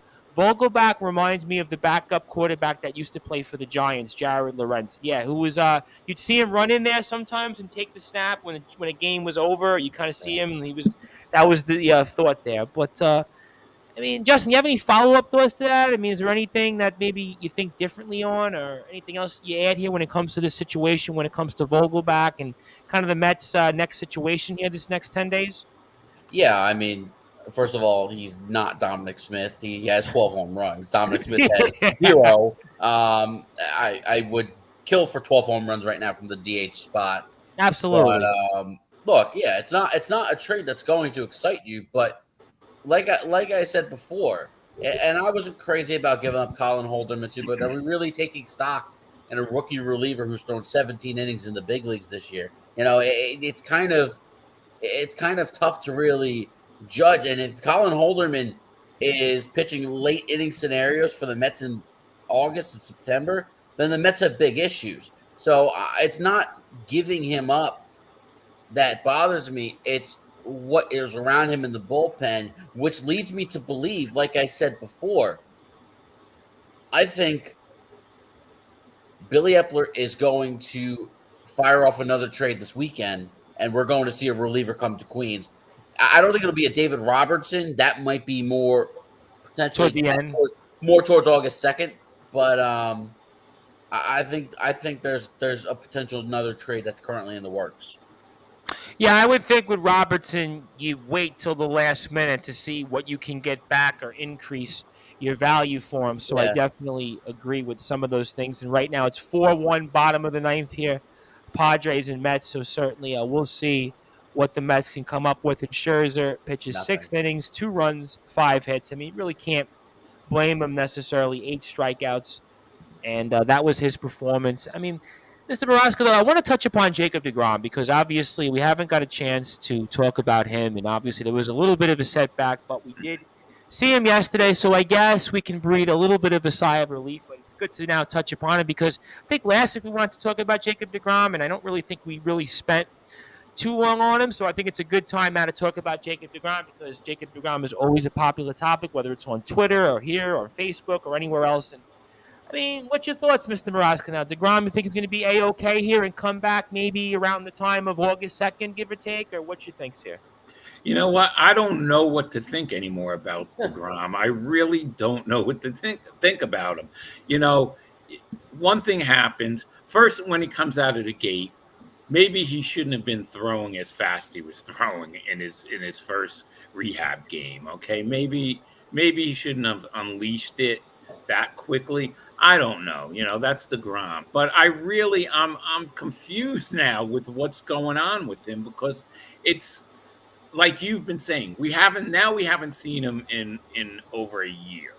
Okay, except for the rehab games, but big deal. I don't know. I worry about the guy because let's not rush him. If he's going to be all right, the way I look at it is bring him in, the middle to end of August, before the playoff rosters are set, and don't rush him. So that part I agree. Let's not rush him. But what is going on with him? I don't know. It's always a big secret with the Mets, even with Cohen running things. It's still a big secret with deGrom, and I really don't know what to believe anymore. Yeah, I got to be honest on deGrom. I mean, I tell you the truth. I mean, I really don't know. I mean, I'd be honest. I mean, I just don't know. I mean, I'm going to go to the brute force Brad Weiss because I know last week I think we kind of ran out of time, and I think we got distracted. I think you might have touched upon deGrom for a minute or two. I know you've put the term up there. I mean, but after tonight, I mean, I really don't quite know how you still can have it, but I mean, your floor is yours. Well, I want to put that up there in regards to what we're talking about right now. Because Right. listen, if I had a button here, I wish I did, and it said panic on it. All right, Tom Bryce would be, as many times as he can pressing it. Let's relax here. A lot of Mets fans, let's calm down. All right, everybody was panicking about a little setback of a couple days they gave him extra off. All right, and then he goes out there a couple days later, throwing hard again, striking out 10 of 13 batters, all right, and looking like the Jacob deGrom that we know is going to come back. All right, he pitched 5 innings. Okay, let's relax. Okay, he's going to throw another, like Rob Baraska said, let him take his time. All right, he's going to throw another rehab start. Let's see how that goes. If he needs a little more time, sure. Okay, let's get deGrom back when he's ready to be back, okay? But people, as soon as something happens, oh my God, what's going on? Relax, people, okay? He's making his way back. He looks like himself, okay? And ultimately, any sort of form of Jacob deGrom, okay, even not at his best, which, by the way, his best is by far the best in Major League Baseball. If he could just be one of the best, again, in Major League Baseball, which we all know deGrom doesn't accept, he wants to be the best. Okay, and he will be the best, again, in my opinion, because he has that, and he is looking like the guy who we've seen, ultimately, in his rehab starts. So I'm not Mr. Panic right now with deGrom. I am confident. Confidence, Tom Bryce. Yeah, but I'm going to say one thing. 27 starts he's only made since 2019. 27 times he's been on the mound. But here's the crazy part, Tom. We could go back to history again, but right now our New York Mets are 22 games over 500, and he hasn't pitched an inning. Okay, just think about that. Would any of us said at the beginning of the season, without Jacob deGrom, that the Mets would be in first place, 22 games over 500 right now, without him? Right, but the last 6 weeks, you really have walked to, and I'll get to Justin in a second. You really haven't been that impressed with this team the last 6 weeks. What did I think? 19 and 17. I'm not gonna the last go 36 out there games. because again, if you want to talk about the team, right? The team itself is holding it down, but not doing anything that impressive. I understand that, but still, the position that we're in. Right? With the team like the Atlanta Braves, everybody's starting to panic because they've played well. Well, they've also played bad teams, as we religiously talked about, and they just continue beating up on them. Okay? And that they're doing what they're supposed to. While the Mets, who have played a little stiffer competition, okay, with guys like David Peterson, Trevor Williams, and other names that we are in the lineup. We got dudes like Ender Inciarte on the roster. Okay, and we're still in first place. Travis Blankenhorn, who, of course, Justin was fired up about today, understandably so. Travis Blankenhorn. Yeah, so again, these are the names that we have on the roster, and we're still 22 games over 500. So, Anthony Finkel, say it with me. Confidence. All you need is confidence. Okay, Tom Bryce. I don't know. The life of a New York sports fan, I mean, to have confidence, I mean, I don't know. I mean, being a New Yorker altogether, I mean, that's not in our dictionary. Before I get to Justin here, John Gonzalez chimes in. The Mets should also be inquiring on Frankie Montas, Paul Blackburn, Luis Castillo, and Martin Perez. Yeah, very, very fair points. But, Justin, I mean, Jacob deGrom, I mean, do you sing the same tune as the Brute Force, or you take a different take? No, I do actually, and I think he's going to make his season debut on Sunday, July 31st. I think on Tuesday. Will you be there? Huh? Will you be there? It's in Miami, no. Oh, okay. I was going to say, maybe, who knows? They do go to Miami next weekend. I saw that. He's going to make another rehab start on Tuesday. And you got to remember, his first rehab start was July 2nd. True. The 30-day window is starting to close. Unless the Mets shut him down, he has to be activated by August 2nd. So you could realistically, if you really wanted to be cautious, have one more rehab start after the 26th on July 31st. But I think by that point, he will have thrown, I would probably figure he throws 75 to 80 pitches in that rehab start. And by that time, as long as he's feeling good to go, it's go time. Like, you're back now. And he's going to pitch against the Marlins in Miami. So, I think that's when we're going to see him. And I think it's going to, everyone's going to hold their breath for – you do literally hold your breath 24/7. It's not just him coming out of a start. It's the next day. It's the day after. How is he feeling after a start? Yes, it's a delicate situation, but you need to make sure that Jake is 100% healthy, because the only way this team wins a World Series is with Jake in the rotation. So I still feel confident. I do think that we will see him.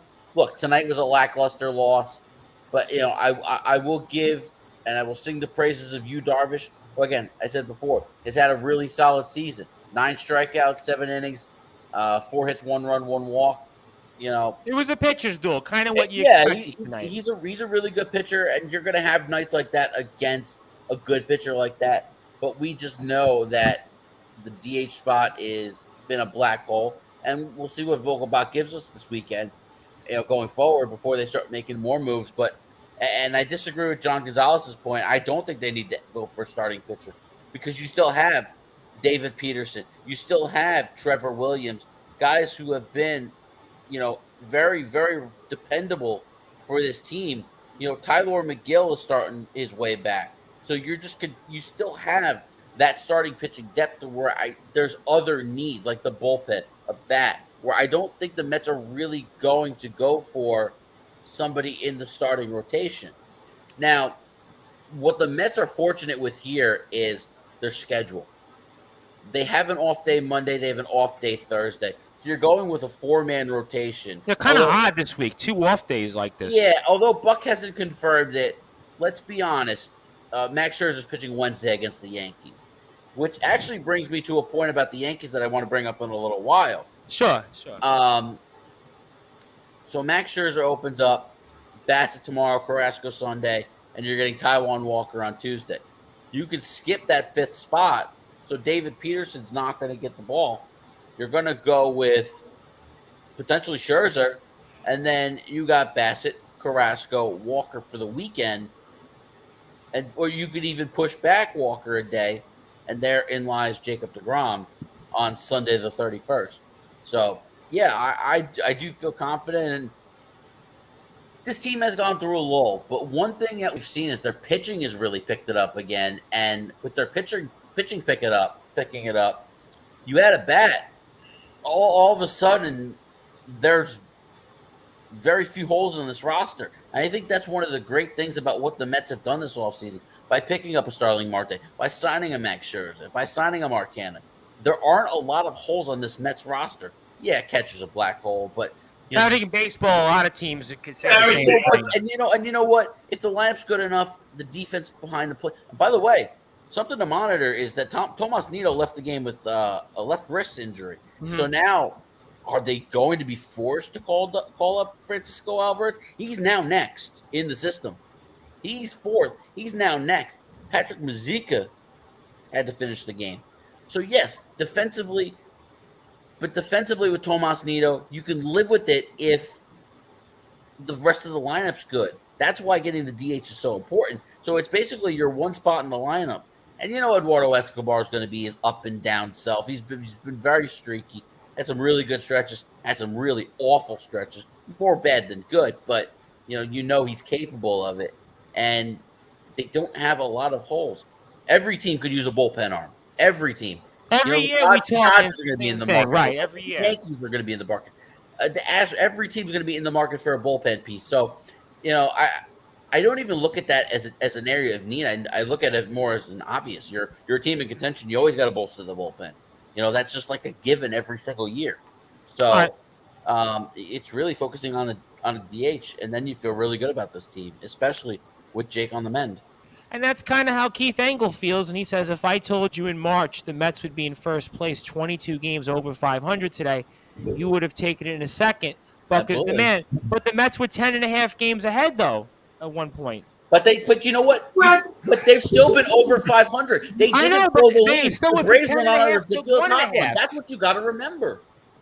Is it the Mets' fault that the Braves have beaten up on the Nationals and who else have they beaten? The Cardinals, who was thinking. And I mean, you just go down the list. It's not their fault. They're still 22 games over 500 with the team that hasn't even seen Jacob deGrom pitch this season. Yep. Come on, Yes, Tom. but you're still going to look at it, though, and say, you know what? We were 10.5. We're from 10.5 to 1.5. I mean, you still can't.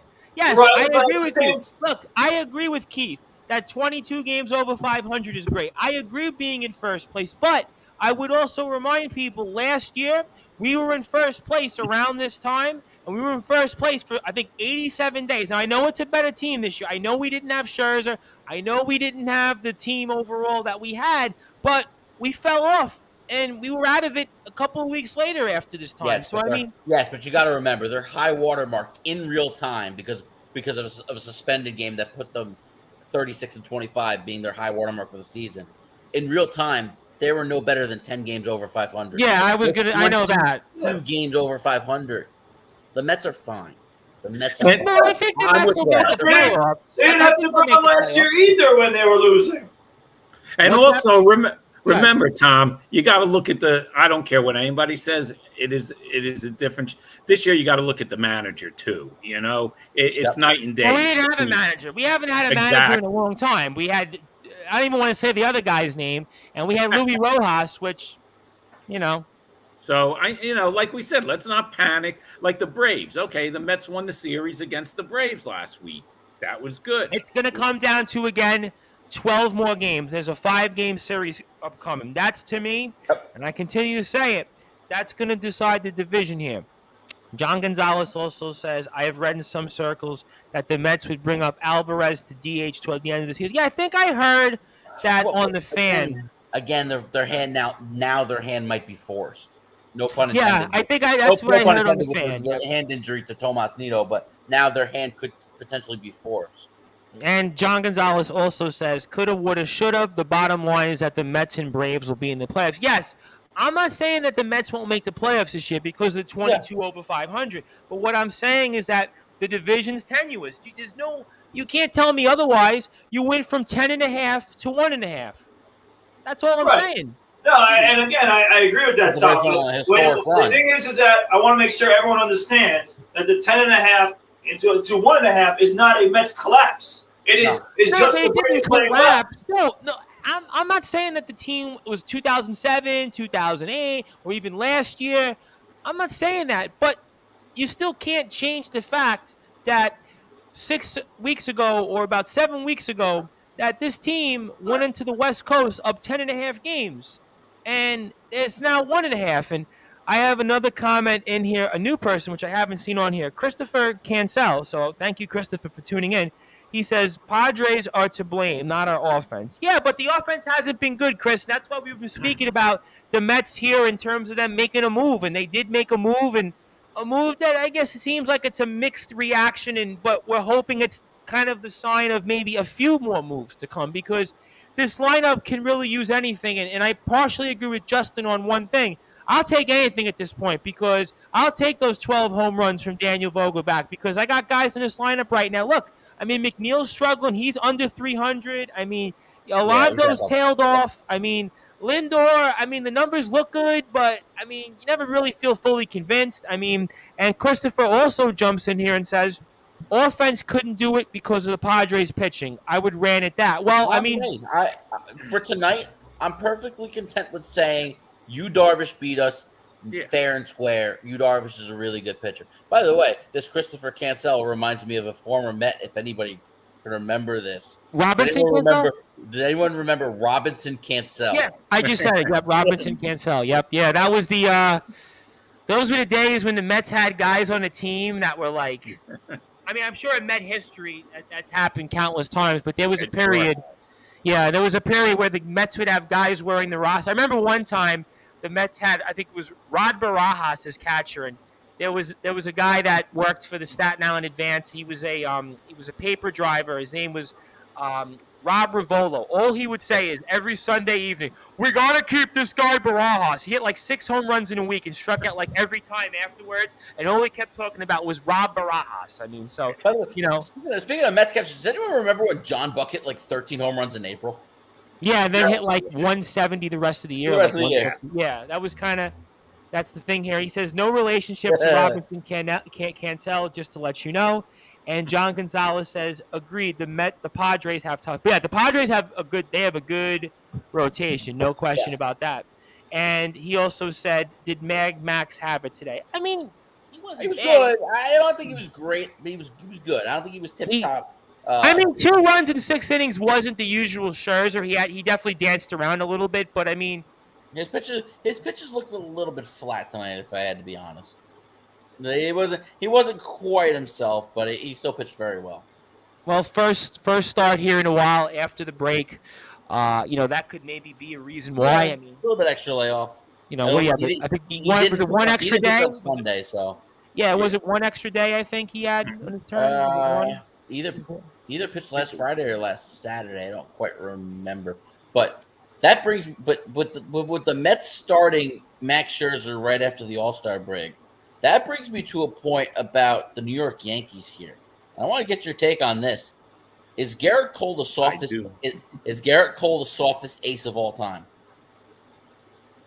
Now I understand why. I got one for you though that I think was softer. I understand why he didn't pitch yesterday in the doubleheader because he pitched on Sunday. That would be 3 days rest. Okay, you're not going to start him there, but if you started him tonight, he lines up for Game 2 of the Subway Series.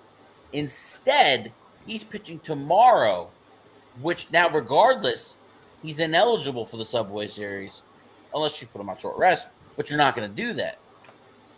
If you're Garrett Cole, you go to the manager and say, no, I'm pitching against the Mets too. I mean, what are we doing here? I mean, why? Why not speak up? Do the Yankees not care about the Subway Series the way the Mets do? Well, I mean, the Yankees aren't in competition right now with the Mets. Could be. Yeah, but you can't deny the Subway Series is going to be the biggest Subway Series in years. Oh, absolutely. This is going to be the biggest one we've had. I mean, I know both teams were good in 15, but I think this would be where maybe the first time since 06. Like 2006, I was going to say. Maybe 2007, like 06, 07, right. 08. Certainly 06 and 07. I feel like both teams at that time. So I would like to put my eggs in a basket and have. So now what are they going to? Is Domingo Germán going to make that start? Is Jordan Montgomery going to make that start? Now, Montgomery's been good. Let's not deny that. Those are the 2 guys who started yesterday in the doubleheader. They'd be in line to pitch on Tuesday, and then you have who pitched tonight? Tyone, who would also be in line as well. Depending on, I would guess the Yankees have Monday off as well. I know they played the doubleheader yesterday, but I think they have Monday off as well. Leading up to the series, so it doesn't make sense to me why you would throw Garrett Cole on Saturday and not have him pitch against the Mets.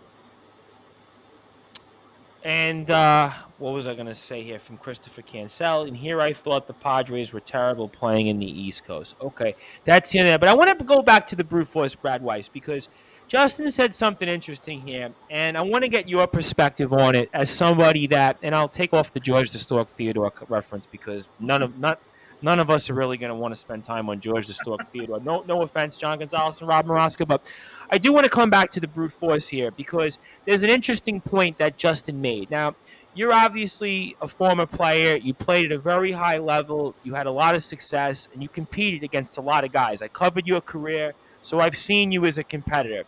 Do you think that there is something to what Justin said that, Garrett Cole is your guy. He's your $300 million plus man. Yankees, Mets, it does mean something. May not mean something to the players, but to the fans, you better believe it. This is the first time since 2007 that both these teams are legitimate contenders. These teams could very well be into the postseason. I know 15, but you didn't really feel at that time that those teams matched. But this is the first time in a really, really long time. You might want to see a Cole and Scherzer. You might want to see Cole just period against the Mets because it's Subway Series. I mean, as a former athlete and a successful one and somebody who's coaching currently, I mean, wouldn't you want Garrett Cole to go up against your arch rival and nemesis across town? I mean, what do you make of that? Well, here's what I'm gonna ask you a question before I make my comments on this. Before this past start, this next start that Garrett Cole is going to pitch. When was the last time he pitched? Do we know? Sunday. Okay, now Monday, Tuesday, Wednesday, Thursday, 4 days. yeah. I totally get here that potentially he could have started Thursday against the Astros. Is that right? That would have been 3 days rest. You wouldn't do that. Oh, 3 days. Okay, never mind. But anyway, a normal 4 day off between 5 day between 5 days, you start Friday. Right. Okay. So now, because my point was going to be obviously that I would have argued that if he had the proper rest, that it would have been more important for him to have pitched against the Astros more than anybody else, because that's the team that he should be pitching against. Yes. Now, I'm actually going to say that I do understand the significance of the Subway Series in regards to, obviously as a fan, you want to see the best go against the best, so you want to see the Cole against the Scherzer and all that. But at the same time, when it comes to the Yankees right now, they do need to take care of business against the Orioles as well. And I do think that, yes, I understand that Garrett Cole, pitching against the Mets is a big thing, but I think pitching against the Orioles is important right now too. The Orioles are not a team like we talked about earlier. Yeah, they played really well. I mean, there's no question. They were 3.5 out of a wild card spot. Because everybody was talking about earlier in the season how it was going to be the team that beat the Orioles the most was going to win the division. It's not really that anymore. I mean, the Orioles have said, to hell with that. We're actually going to make a push at the playoffs, and we're going to beat you. And now the Yankees got to kind of take that pushback because we all know the Yankees have bullied the Orioles the last couple of years, and the Orioles have fought back. And now I think Cole pitching against the Orioles is very important in the American League. I do think that start is important for him. I'm not going to say, though, because I'll transition now to as a player. As a player, of course you want to pitch against the team like the Mets, that's crosstown rival, Subway Series. But at the same time, you do what the manager and what's best for the team, which he believes, he being Aaron Boone, is pitching against the Orioles. So I'm not going to say that I would consider it a very soft move to not pitch against the Mets and pitch against the Orioles. But I will say this, as a competitor, and again, when it comes to basketball, you just play every game, no matter what. So I'm a little Well, you only have 20. Listen, you played 24, 25-ish games. So for me, I was playing every game.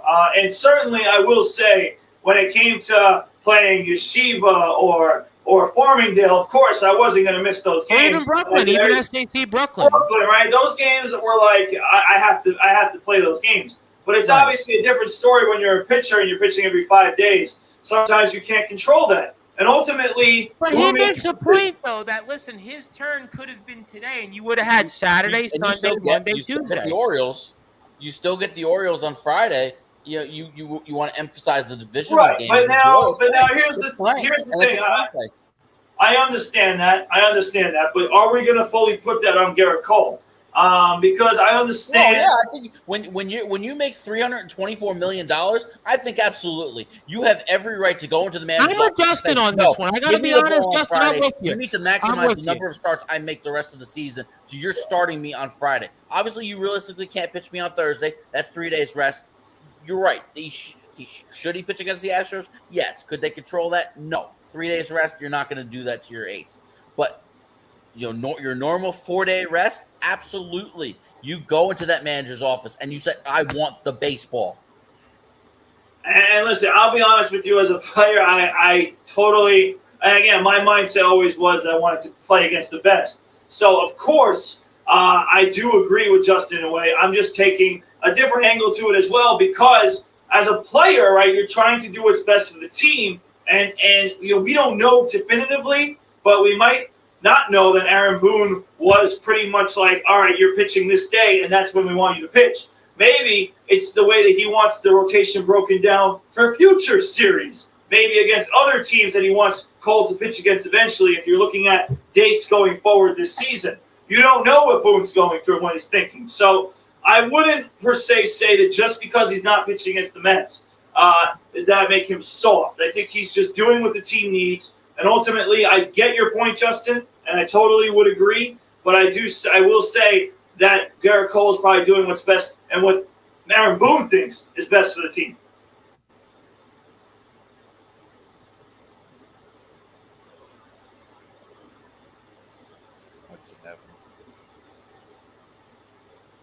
There we go. Now you can hear me. Sorry about that. Unfortunately, that's the magic of technology. John Gonzalez says, shame on you, Tom, ignoring legend and George Stork Theodore. Orioles are the hottest team in baseball. Mets meeting them at the wrong time. Well, I mean, the Yankees are meeting them right now. So Yankees. He meant Yankees. Yeah, that's what he meant the Yankees. Yeah, okay. All right, so very quickly, and I'll move on to a different topic before I get into wrestling for a few minutes, but in a different context, not actual WWE, but the news about Vince McMahon, because I think there is ramifications. By the way, I do want to break in real quick. It's not baseball or wrestling related. I do want to break in with give me news. Some breaking news. The Flames have traded Matthew Tkachuk to the Florida Panthers. Wow, the Florida Panthers. So they, I guess, replaced Vincent Trocheck there pretty nicely, huh? Yeah, and Jonathan Hubert are one of the pieces going the other way. Wow, okay. And there's an 8-year extension in place for Tkachuk long-term in... Wow, you know what? I will get Randy Dillon's perspective on that in a little while. It's a pretty big deal. That's a really big story. I didn't see the Florida Panthers there. What an interesting offseason. Yeah, especially with their cap space, too. So I just wanted to throw that in. I mean, it's good. I guess it's good for Calgary. I mean, I'll get Randy's perspective on it because actually now I will speak hockey for a few minutes just on that. So there's some interesting ramifications on that. But before I move on to a slightly different related story I promised to cover, and John, I also wanted to say I'm not ignoring you, but I am ignoring the George the Stork Theodore, similar to my brother Brian's direct Facebook message, because he gave me some annoying messages about stuff that I can't repeat on the air. So that's I don't even want to get into it off the air stuff. But for you, Rob Maraska, I mean, you buy into this whole Garrett Cole stuff? I mean, what do you make of it? I get Jason's point, but also, I agree with Brad. He's probably doing what the team wants him to do, the best for the Yankees now, what his manager wants him to do. And I think that's just it. I mean, yeah, it would be great for the Yankees if he pitched against the Mets in the Subway Series. I think this Subway Series is definitely one of the more important Subway Series, of recent times. I think, but it's the fans, you got to remember that it's the fans. The players go about their business. They do what they have to do. Yeah, there's some players, they get jacked up about it. Definitely. I mean, of course, it's a playoff World Series atmosphere when there's a Subway Series. And, there's no doubt about it. But I think Cole is just doing what he has to do. And that's it, So you don't think then it's really nothing that he could do about it then?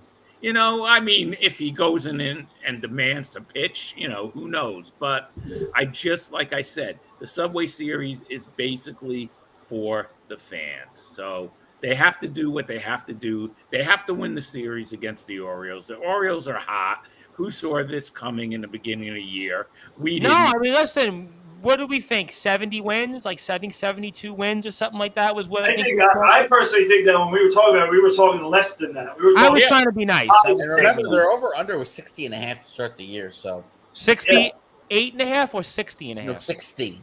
Oh, okay. Well, that's they're going to shatter that and some. They're going to get to at least maybe mid-70s. That's what they're going to probably get to. I'd say around. Well, they're 46 and 47. If they fall off, I think they'll get to 75 to be safe. Let's say safely they'll get to 75. So, all right. So that's good stuff there. John Gonzalez says leave the hockey stuff to Randy. Yeah, and he messaged he'll be on. But there was something interesting that you did want to bring up, Mr. Maraska, and I'm sure Justin and Brad might have a perspective on it. And that's this whole thing about, you see advertised all over the place, sports betting, whether it's DraftKings, FanDuel, and, all these different things. And it seems to be normal. I mean, I go on ESPN, right, and there's a ticker line where you see over-unders on total runs and total hits and all these different things. But you made a point that Pete Rose still isn't back in baseball, or the most important part, in the Hall of Fame. I mean, what gives, you think? Well, you know what? Now it's become, Major League Baseball is accepting sports betting as advertisers, sponsors. They're sponsoring things. You know, before every Met game, Gary Apple and Todd Zeal give you, the plugs for DraftKings. They also give you the over unders Hey, and all. MSG for the Islander and Devil games, especially for the Islanders in Barclays. Oh, by DraftKings. by the way, the post game show is called Points Bet Sportsbook That's Post Game right. Show. Yep. Yep, There you Justin's go. right. So my point is it time that Major League Baseball takes Pete Rose off of the non-eligible list?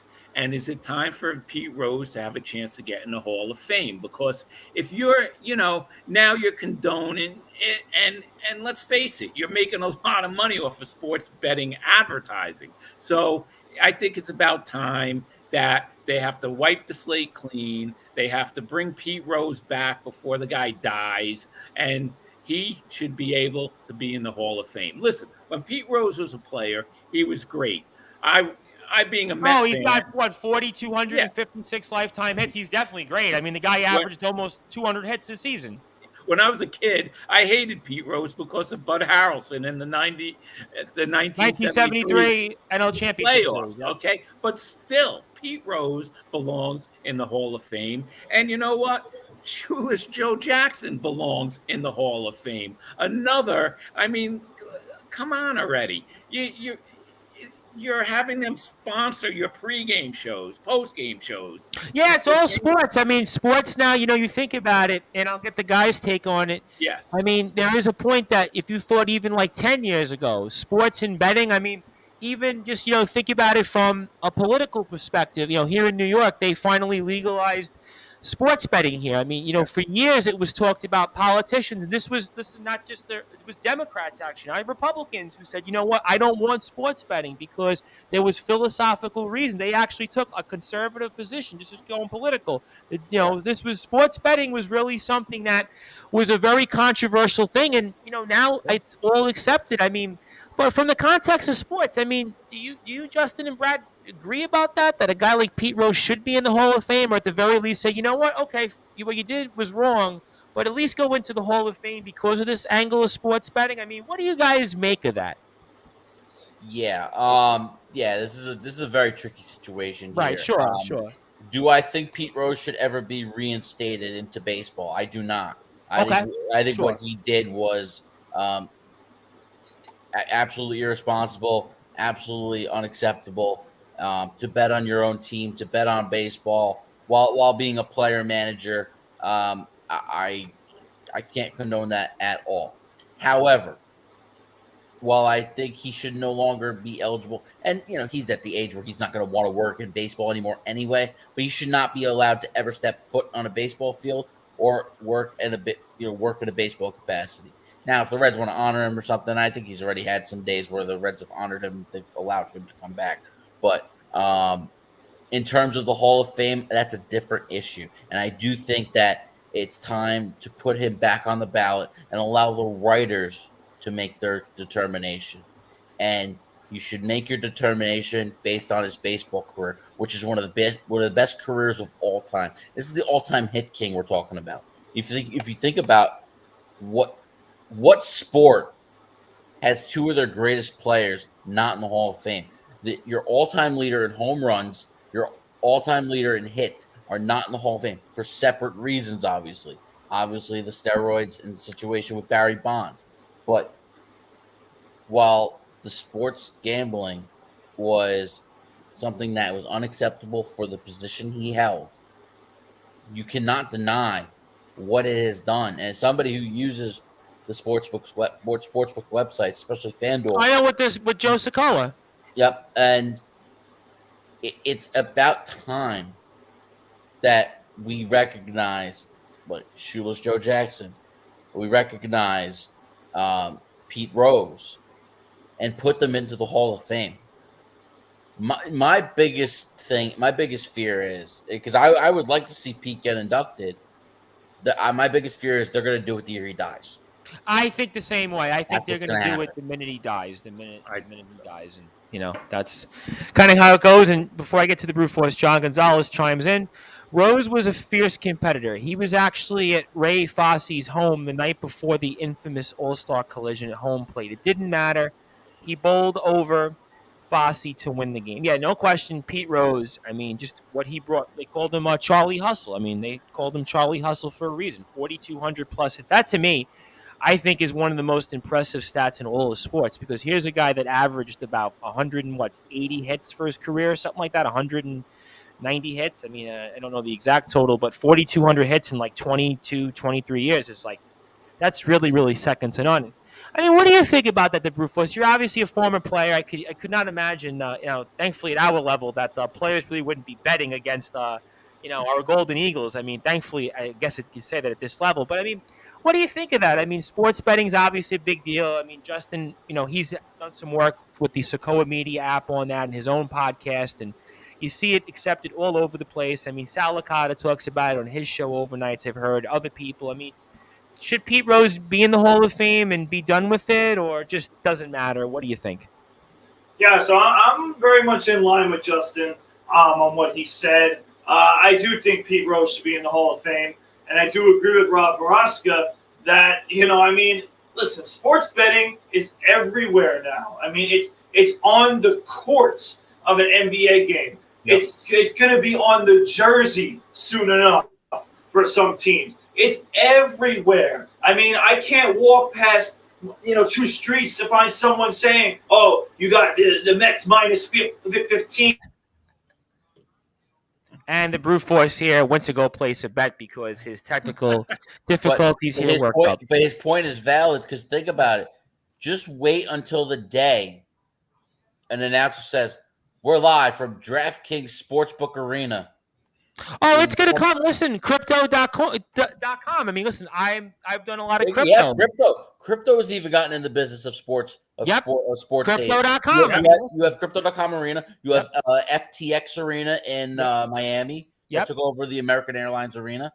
So it's going to happen. Yeah. It's on its way. It's on its way. Watch. I know. I don't know how long the naming deal is with MetLife Stadium, but watch, it's next. It's FanDuel Stadium. The Heinz Field deal went away, so who knows? Right there at the Meadowlands, anyway. Yeah, listen, you never really know. That's kind of the thing here. I guess there is a point to it. I remember the days where I had a friend of mine at the time. This guy, it was about 10 or 11 years ago, actually, which isn't that long ago. A guy, Russell Gallo, and he went to place a bet, and it was kind of like these a weird place. I don't even want to say what it was. It was like some underground Italian, it was off McDonald Avenue, and he went with these guys, and he was placing a bet in the Super Bowl, whatever it was, right? Now, you could just automatically, anywhere it's accepted, it's normal, but even 10 years ago, it wasn't a normal thing. And John Gonzalez has a great question, because I don't really want to talk about underground betting. Question, if you put Pete in, do you put Bonds, Clemens, McGuire, and Sosa in?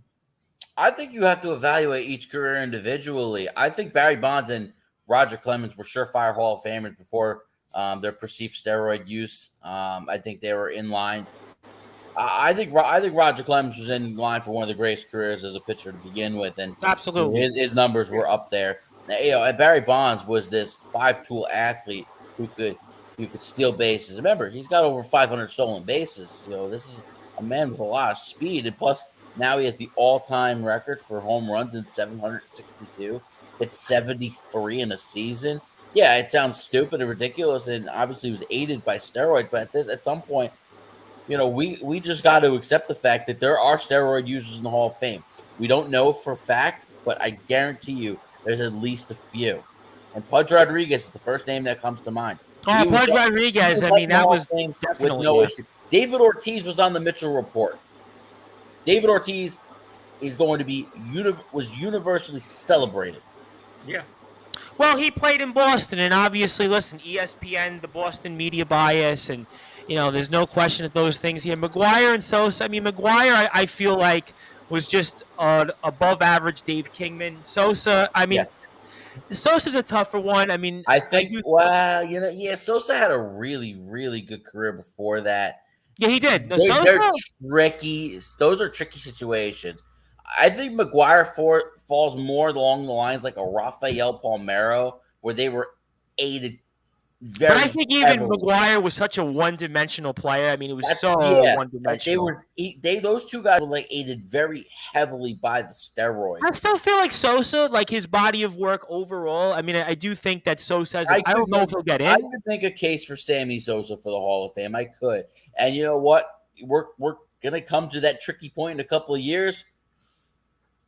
If he's not already, Alex Rodriguez. That was my next one. Alex Rodriguez. That's going to be the so of an interesting case. But the Brute Force, I wanted to get. Well, we lost him again. Boy, I guess technology does not want to cooperate with the Brute Force, and I certainly know the feeling on the personal end that people don't want to cooperate with it. I can certainly appreciate that, but.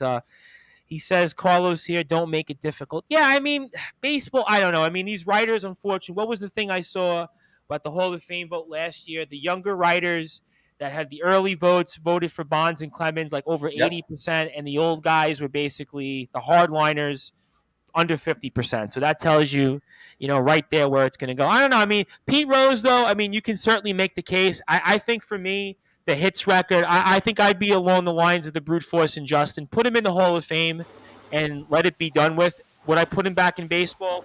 Maybe not, but we're going to try this one more time, the Brute Force, Bradley Weiss. I mean, hopefully you stay with us. And John Gonzalez says the Brute Force is the Pete Rose of this generation. Well, certainly you might be, you might not be, but, I mean, finish. You want to finish what you had to say before we move on? Yeah, I mean, I was going on about obviously how Pete Rose should be in the Hall of Fame. I was talking about obviously how sports betting is all over the place. I mean, I can't keep track how many damn sports books are out there at this point. Plus, I'm at the Met game a week or two ago with Joe Sarney and James Cronin. Shout out to them. And they're on their phone the whole game live betting. Oh, I'm going to do this. I mean, the whole game. And they're asking me, should I do it? Should I not? I mean, James Cronin. You probably make more money with that than the stock market these days. I mean, or crypto. I mean, my crypto account. I looked at my crypto profile for the first time, and it was like, in 6 months, I looked at it, and it was like I wanted to jump out the window. Yeah, so I mean, I got James Cronin, who didn't even know who Starling Marte was, and now he's his favorite player because he bets on him every game. He gets a hit, so I mean, he loves him now. So this is what sports betting has become. And at this point, it's one thing that you kind of need to know, especially like for someone like myself or anybody who's on Talking Sports, because that's a part of the game now. Knowing sports betting, knowing the numbers, knowing plus minuses, right? You need to know that, and it's become a part of the game. And like Rob said, now it's advertised, now it's encouraged, right, by Major League Baseball because it's on billboards and signs, bet here. I remember the days, and Justin will appreciate, this was actually just right before they legalized it here in New York, that people from New York have to drive just over to New Jersey with their phone just to do betting. I mean, I was actually a lot of people I know did that. I want to say it was October or so of 2000 and either 17 or 18 when New Jersey legalized it. And then, it only took until this January. For New York. And people would drive over the bridge. And I had been advocating before I moved out here that New York should follow suit, because look at the profits. I mean, just screw politics for a second, but just look at the revenue that it brings in. Yeah. It's just an incredible amount of money that comes into the state. That was always the argument. But it was odd. It was people. It was so interesting. And this is somebody again who has a background in New York. The people that you would have thought would have been on the side of legalized betting, actually it was in reverse. So it was so fascinating how legalized betting didn't work for so long here in New York. It was such an interesting and kind of fascinating type of discussion on that. For a while, it seemed like the previous governor didn't really want to take up on it. Kathy Hochul a little bit pushed it a little bit further and kind of got it to its finish line. But it was long overdue. It was about 4.5 years between New York and New Jersey. The times that they have legalized it. So. Yeah, I mean, you lost a lot of revenue by customers like me who go to New Jersey once or twice a month, to be able to have to bet over there. Whereas now, That's not the case. I could do it from my house. Which is great because who wants to drive an hour and a half to go somewhere and Especially to New Jersey. Hey, watch it, watch it.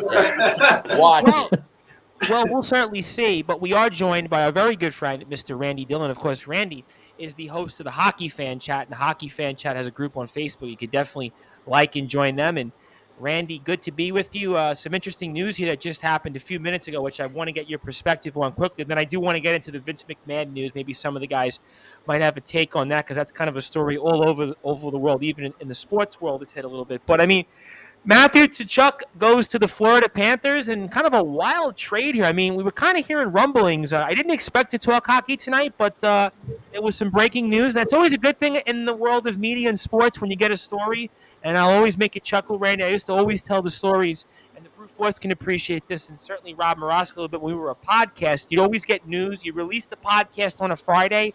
You'd put it out at like 4 o'clock. Then all of a sudden, a story would come out. We put it out on Wednesdays. A story would come out. So in this case, we're live, and we get to talk about the story, and that's why you're here with us. And what do you make of this trade? And certainly I want to get the perspective of the Calgary Flames, and how does this impact them, and what do you think?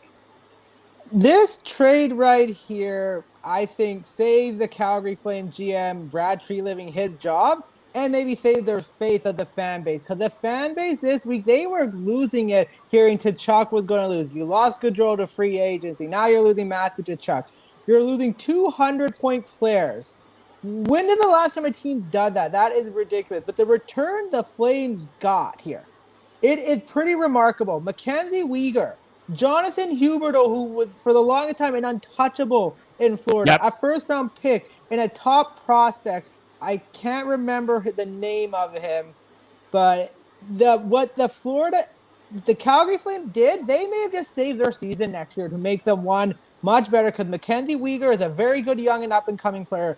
Jonathan Huberdeau has proven he can be a top goal scorer and point getter in the league.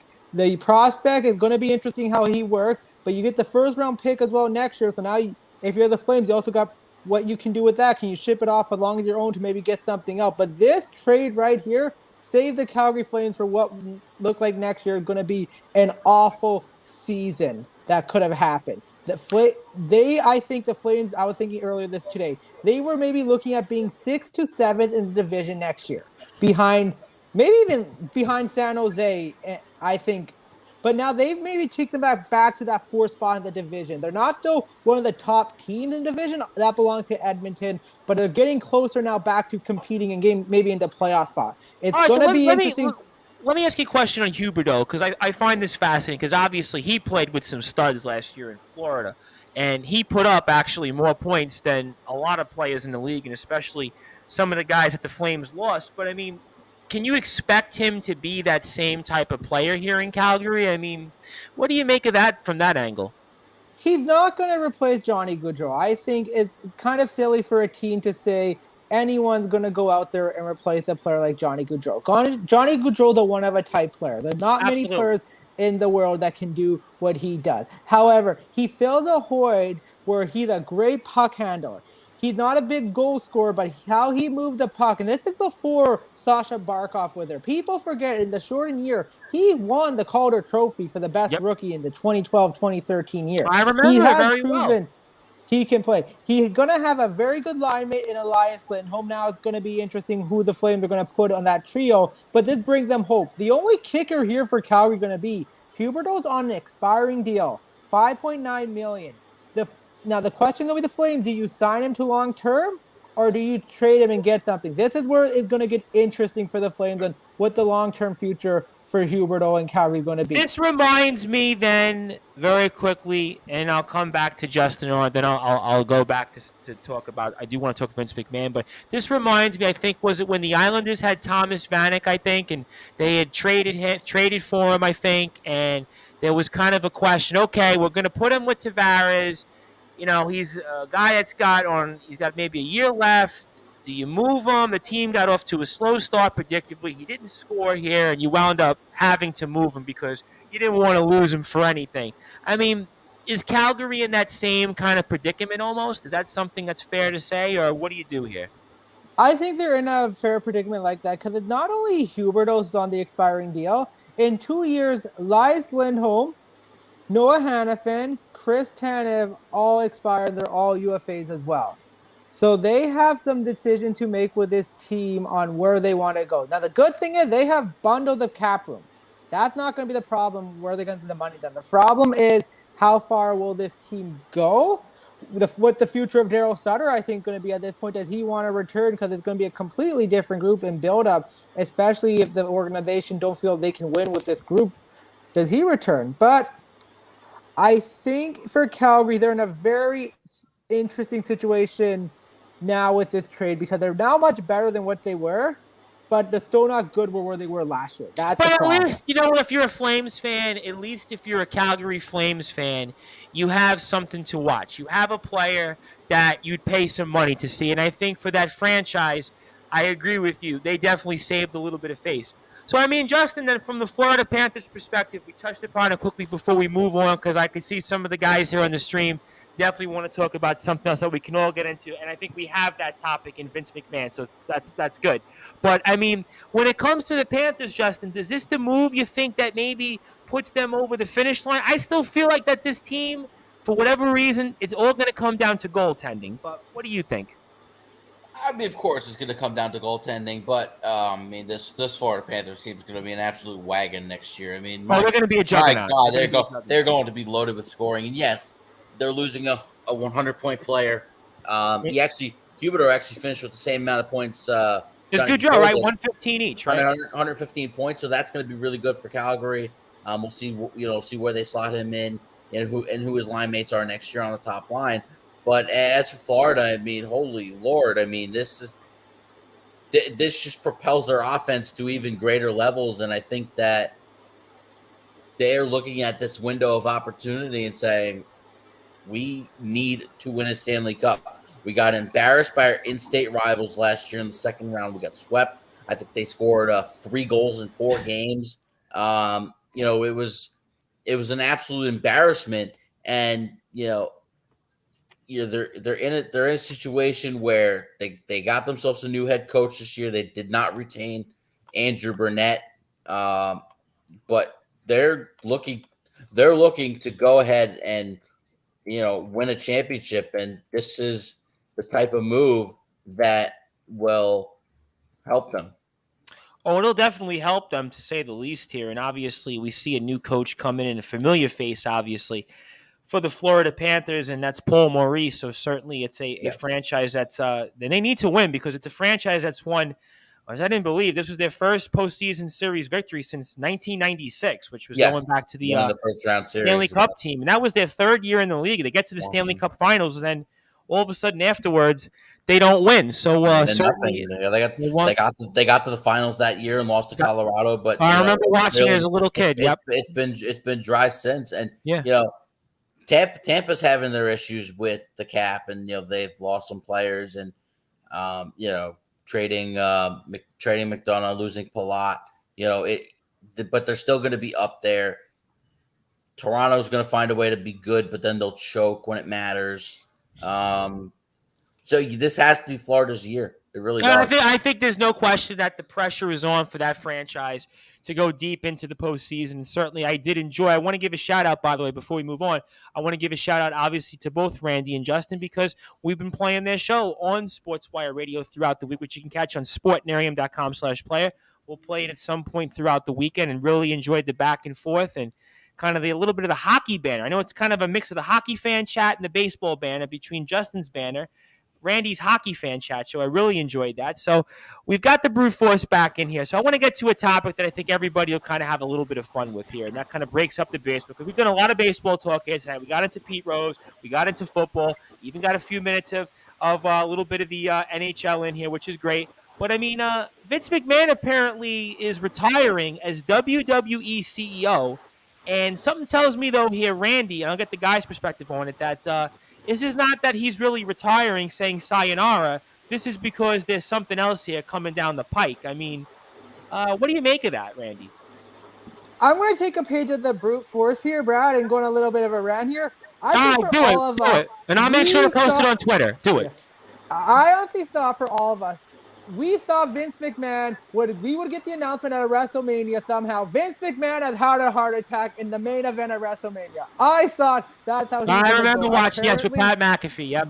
no, but this changes the wrestling world inside out. Now, regardless what you think of Vince McMahon, what he's done, all the stuff he's done in the background, he's revolutionized wrestling. He's created stars: Stone Cold Steve Austin, The Rock, John Cena, Well, The Shawn Rock Michaels, and John Hulk Cena Hogan. are stars if you go into the mainstream Batista. world. Like, Yeah, to an extent, but I think John Cena and The Rock crossed over to boundaries that, even non-wrestling fans here would know. he revolutionized wrestling, and he's really created a point where now we have some healthy competition between WWE and AEW. But the wrestling landscape now has completely changed in what's going to happen. Because now that Triple H and Stephanie is going to run, and ironically, we go back 11 years ago when CM Punk and his Infinite Pipe Bomb said those lines, that was, I don't think we'd believe it till we see it, but it's happened now. What's really going to be interesting is what the wrestlers are going to do in WWE, how they're going to change their position. We saw the rumor today, Brock Lesnar walked out, but apparently Yes, I saw that back. this afternoon. He came back to SmackDown, so I guess they somehow convinced him, hey, just get through SummerSlam, they'll figure it out afterward. This really changed it. Also, this affects all the other wrestling companies around, AEW, Impact, New Japan, because now that Triple H is running, we saw what he did with NXT Black and Gold, or the original. He did a very great job. For a lot of those superstars that got canned in WWE, that didn't really get a chance because of Vince McMahon didn't really see them, they got a chance with Triple H. This really changed the landmark for wrestlers who signed differently, contract expiring. Because now we're wrestlers in AEW, and I'm just going to say that quickly, AEW has been a complete mess as Cody Rhodes has left. The product has gotten up and down. But it's getting to the point now where wrestling is going to be a complete flip. We don't know what's going to happen here because for the longest time, we knew what Vince McMahon was going to do. We don't know what Triple H we is all going to thought do. that Vince McMahon, and I'll get the guy's perspective in a second on a different tone, not so much about the wrestling end, but kind of I think how it impacts the sports world, because I do think there's a sports world influence here. But I think that everybody thought that Vince McMahon would be like 100 years old somewhere pushing a button for WWE, and now he's not. And I kind of think it's more about what happened outside the ring, and that's kind of why he's saying sayonara.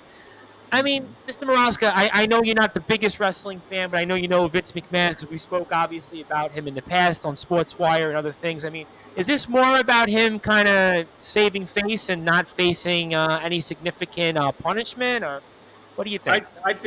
I think something's up. You know, when I was a kid, I liked wrestling, and when I was a kid, Vince McMahon was the announcer. You know, that's how long ago it was. Yes. You know, he was an announcer, and he was good too at that. So I always liked him as an announcer. I have to say, a lot of my stuff actually as an announcer, a lot of my inspiration actually always came from Vince McMahon. I have to be honest. Him and Lawler were a good combo on the announcing. People don't give that credit. I always liked Vince McMahon as an announcer. I have to admit it. Yeah, definitely. But I think something's going on, and that's why he's retiring. So why is he different than like a Robert Kraft, for as an example? I didn't hear you, Tom. Well, why is he different than somebody like a Robert Kraft with the Patriots who had some issues? Because Vince You're McMahon, right, and I can't answer that. But it's wrestling. Maybe in a couple of months we'll find out that it was fake. I don't know, but something's going on. The Brute Force. I gotta have you jump in from a funny take, because I'm not gonna ask. Don't worry, I'm not gonna ask you about WWE and who's winning, who's losing. But I mean, I kind of feel like, though, in a way, there's an influence here with sports in terms of certain things. I mentioned Robert Kraft, for example, because there was some stories out there that were unflattering. There's been some other owners of note. I've heard some things, but I mean, do you think this has any impact on some of those owners in future, decisions that they have, or if they get into trouble? Because the Clippers, for example, Steve Ballmer was another example. Remember him? That was a huge thing, and this guy McMahon basically kind of like walks away almost. I mean, what do you make of that?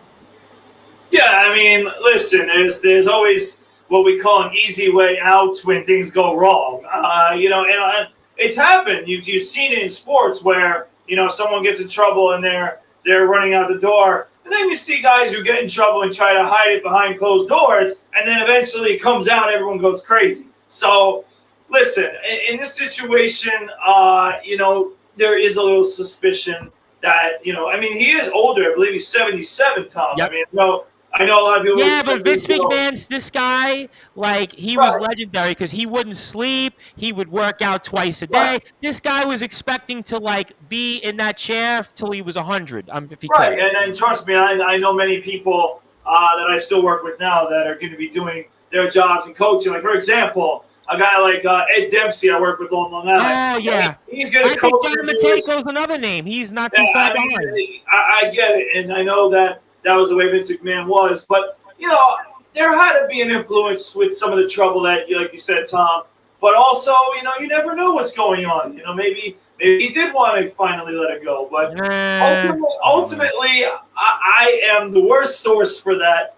But I will say that we've seen it in sports many times where people get in a little trouble, something happens, and they just let it go to try to maybe shine the light off of what happened. So we'll see if something comes out. You think, Justin, that this is different than when some other owners, like a Steve Ballmer or Robert Kraft, got in trouble, or just maybe making that comparison to those situations, or any thought on that?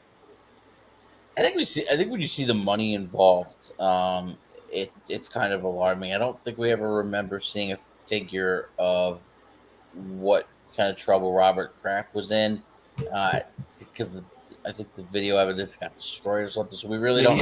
It's hard because we don't really know what's going on behind the scenes. But I mean, let's just be honest. Vince McMahon is the lowest form of life. To be honest with you, he's a well, famously, I'll tell the story famously. I mean, a wrestler died on his watch on pay-per-view, and they famously continued the pay-per-view. So from a human element standpoint, right, you would think that you would stop the show and, yeah, of course, feel very sorry for the person, and he didn't do that. He never did.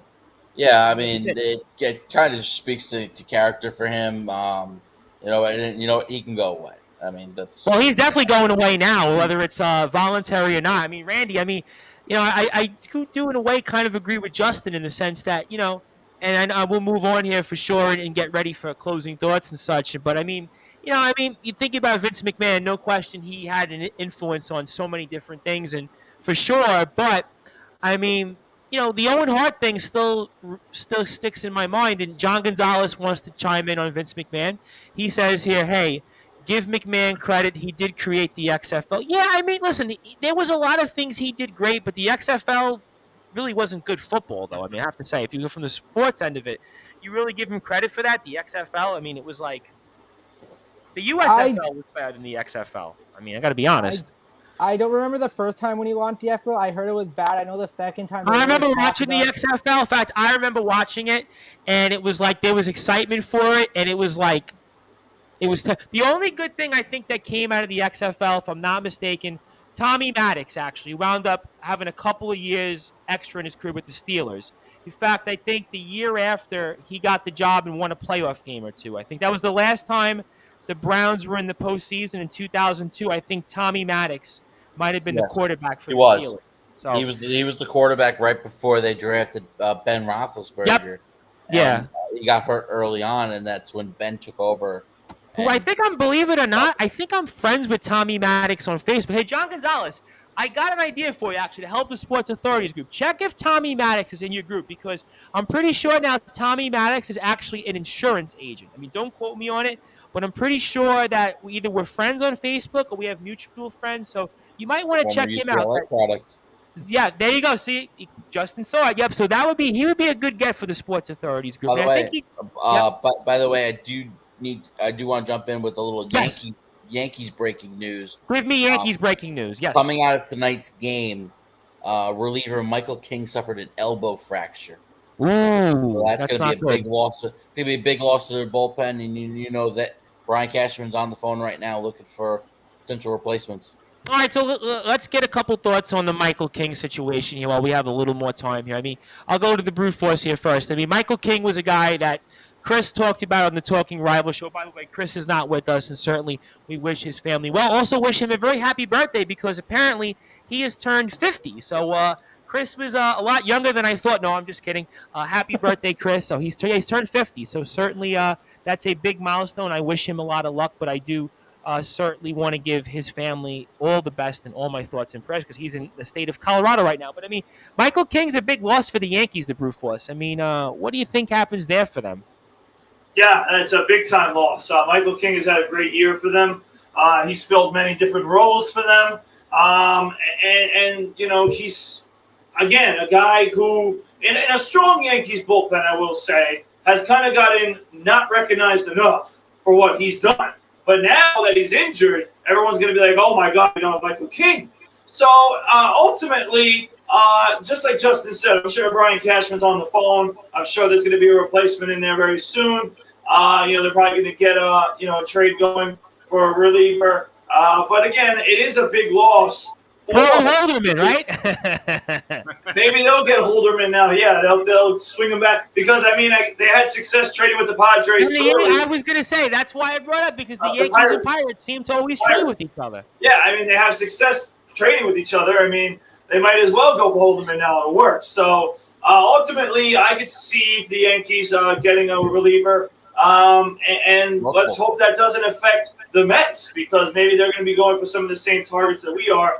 Especially the Yankees do know David Robertson pretty well from his past. So absolutely, he had some big years with the Yankees. You could see one of those larger deals where David Robertson and Ian Happ both go from the Cubs to the Yankees. That's very possible. Yeah, very possible. Looking for an outfielder, and you get a switching outfielder like Ian Happ who can play center field, take some pressure off Judge playing center field. And the early indications, although it will probably we'll know more tomorrow, but indications are that King will be out for the remainder of the season. Oh, that's a huge blow then. With a fractured elbow, you're not coming back. You're probably not healing for another 6 weeks anyway. But didn't you have that injury before, Brad? I feel like you had an elbow injury at St. Joe's. No, I did, but it wasn't a fracture. Talk about that standpoint of an injury like that, because I think that's because you've had that injury. So talk to me about that process. Yeah. So first of all, Justin, was it his throwing arm? Just to be clear, was it right arm? I'm gonna get on that. I didn't. Yeah, but either way, my elbow. But either way, it's still got to be. But his arm has to re-ramp up anyway, even when he is recovered. Right. So when I was at St. Joe's, I had a. Yes, it is his throwing elbow, right elbow, which is very significant. And for me, it was my shooting elbow, my right elbow, which I had a partial tear in a ligament, which is not as severe. I remember it very well. I was in what I called the bionic arm for a few weeks, and trust me, when I got out of that bionic thing that basically held my arm straight for 4 weeks, it took time to readjust my arm to normal motion. I have a friend that had the same injury right now, Michael D'Elia, who's actually practicing martial arts, and he shows me at Duffy's Wednesday night. He shows me his elbow. I think he has the injury you had. I'm sure. So, but this is more significant for Michael King. Fracture is very serious. He's going to be out for a significant. And now that we hear that it's his throwing arm, that's definitely season-ending, in my opinion. I don't think he can recover fast enough to come back. I just watched the pitch in which he hurt himself. It's bad. So Tom, to just talk about the I'm talking about a partial tear, and that was had significant pain and comfort for a decent amount of time, and still, right, even though I've recovered from the injury, at times when I do a throwing motion, on multiple occasions, I still feel some discomfort in the elbow. So it doesn't exactly go away. It lingers if you do too much, if you put too much pressure on it. And I did not have surgery. I don't know whether Michael King or not will require surgery, but it sounds like he will. But why didn't you have surgery? Could you rehab through it? We didn't ask you about that. I was able to rehab through therapy. Luckily, nothing was completely torn or broken. It was just a little partial tear that they were able to we were able to work through therapy and other procedures that we did, and we didn't have to go to surgery. But I will say, we all know the story with me at St. Joe's where I wasn't able to come back and have so much success. That did hurt my ability to keep my arm straight for a while and also be effective.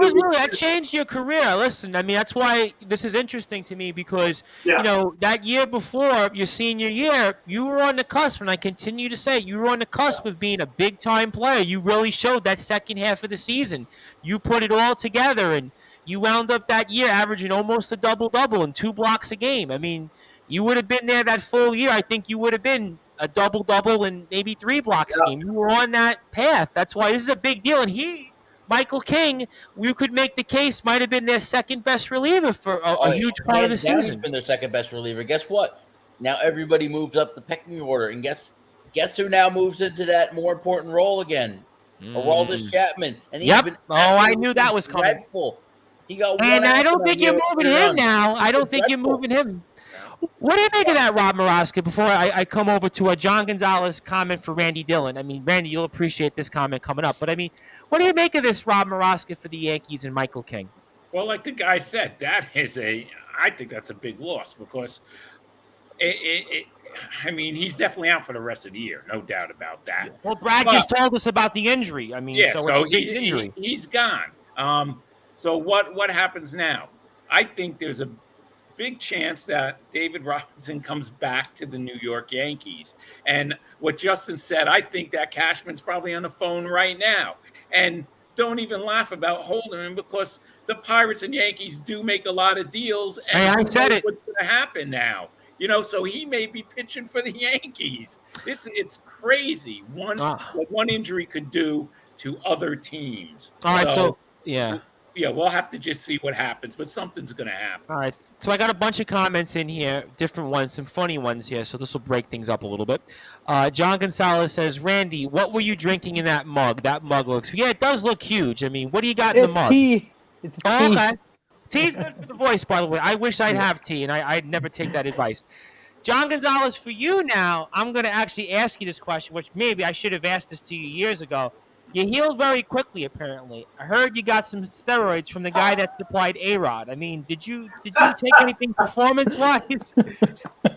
No, John Gonzalez, no. I will say that the one thing I always appreciated was the sports medicine staff and the training staff at St. Joseph's. They did a great job getting me back. The timeline for that injury, the partial tear, was 6 to 8 weeks. I was actually able to get back in about 4 to 5. So I never felt you were the same player after that. That was the biggest issue, though, Tom, and some people still talk to me about it, whether or not because the doctors had told me I was okay to play, but I might have went a little earlier than I should have with the injury. But, that's why you kind of listen to the timetables and you take your time rehabbing. But at that point, the doctors had cleared me, and the team was desperate to have me back. Listen, we needed you on the court at that time. We were starting to struggle. So, I mean, when I was able to perform again, I just wanted to be out there. But, it's nothing to joke about. And like I said, a little partial tear, 6 to 8 weeks. We're talking about a fracture.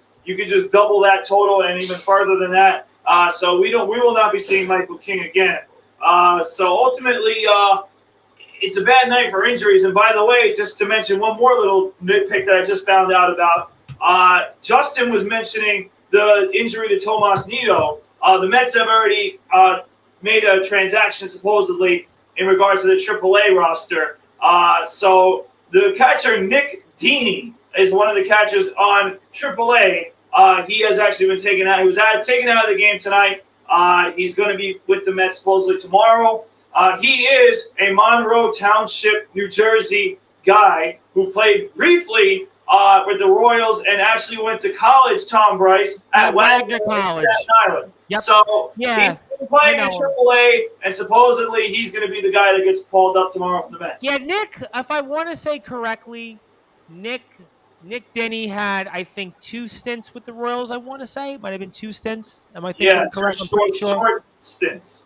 Yeah, 2 short stints. In fact, I know Nick because one of the catchers at Wagner College, who's still on the team, is actually an acquaintance of mine. That is David Melfi. And David Melfi actually is a Staten Island product himself, also from New Jersey, Jackson, New Jersey, by the way. And His father was an ex-NYPD detective, and David Melfi was like the biggest prospect at one time in the state of New Jersey. And Nick Denny was with Wagner, I think, right before he came to Wagner and got recruited. So that's how I have the Nick Denny connection. And John Gonzalez, Randy Dillon, for you, what do you have rum in that mug?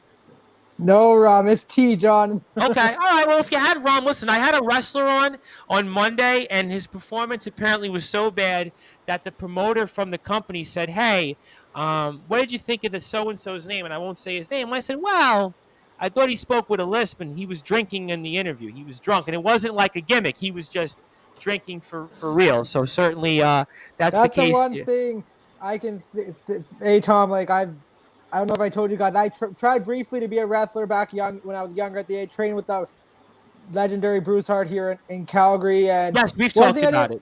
One thing I don't like about what the wrestlers do behind the scenes, they drink, drugs. I feel like if you're doing a promotion for a match, you got to be clean. You got to be ready because you don't want to screw that up. Well, it's just like being an athlete because, again, being a wrestler and being an athlete are very similar things, right? Because if you train, you go to the gym, you bike ride, you exercise, and then all of a sudden you're putting things in your body, whether it's like smoking cigarettes or drinking a lot of alcohol. I mean, you're definitely actually jeopardizing not only your own performance, but the other person's performance. And wrestling in a lot of ways is similar to sports, especially for the minor league baseball player grind. I can speak with both, obviously, covering both, and especially the grind of being a wrestler, because, you do go out there and you have to be on the road. You have to drive miles to play, especially the life of an independent wrestler. So, it's not an easy thing. So, if you're doing things like that, yeah, rum would not help you. And John Gonzalez has a funny one for you, Randy.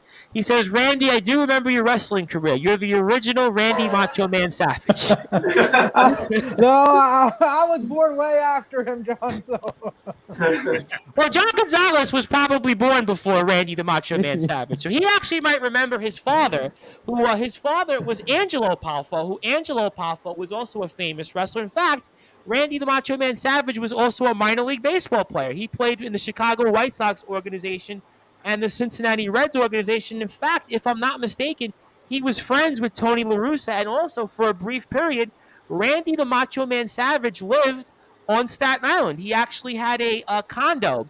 He lived in New Springville, which is by the Staten Island Mall. I'm sure he was never home. I'm sure he had the condo and was probably there like God knows how many times. But, yeah, that's a small world. So, yeah, no, I didn't think, Randy Dillon, you were related to the Macho Man Randy Savage. But, hey, what do I know, right? I clearly don't know anything at this point. So, those are some fun things here on Sportswire Radio. We've definitely had a lot of fun here. I did also want to bring up Carlos's comment. Yankees will pick up a few pitchers. Before I move on and get some closing thoughts, do you guys all agree with that for my baseball guys? Yankees pick up a few pitchers now for sure? Oh, yeah, at least two. Yeah, a couple of relievers. Okay, all right. Maybe baseball. I'm sorry. I want to get you guys' input on the Jays because I know they're saying they're going to be sellers at the. Well, what a game tonight, by the way, Randy. Did you see the score? 28-5. It was like. I thought it was a CFL score for a second.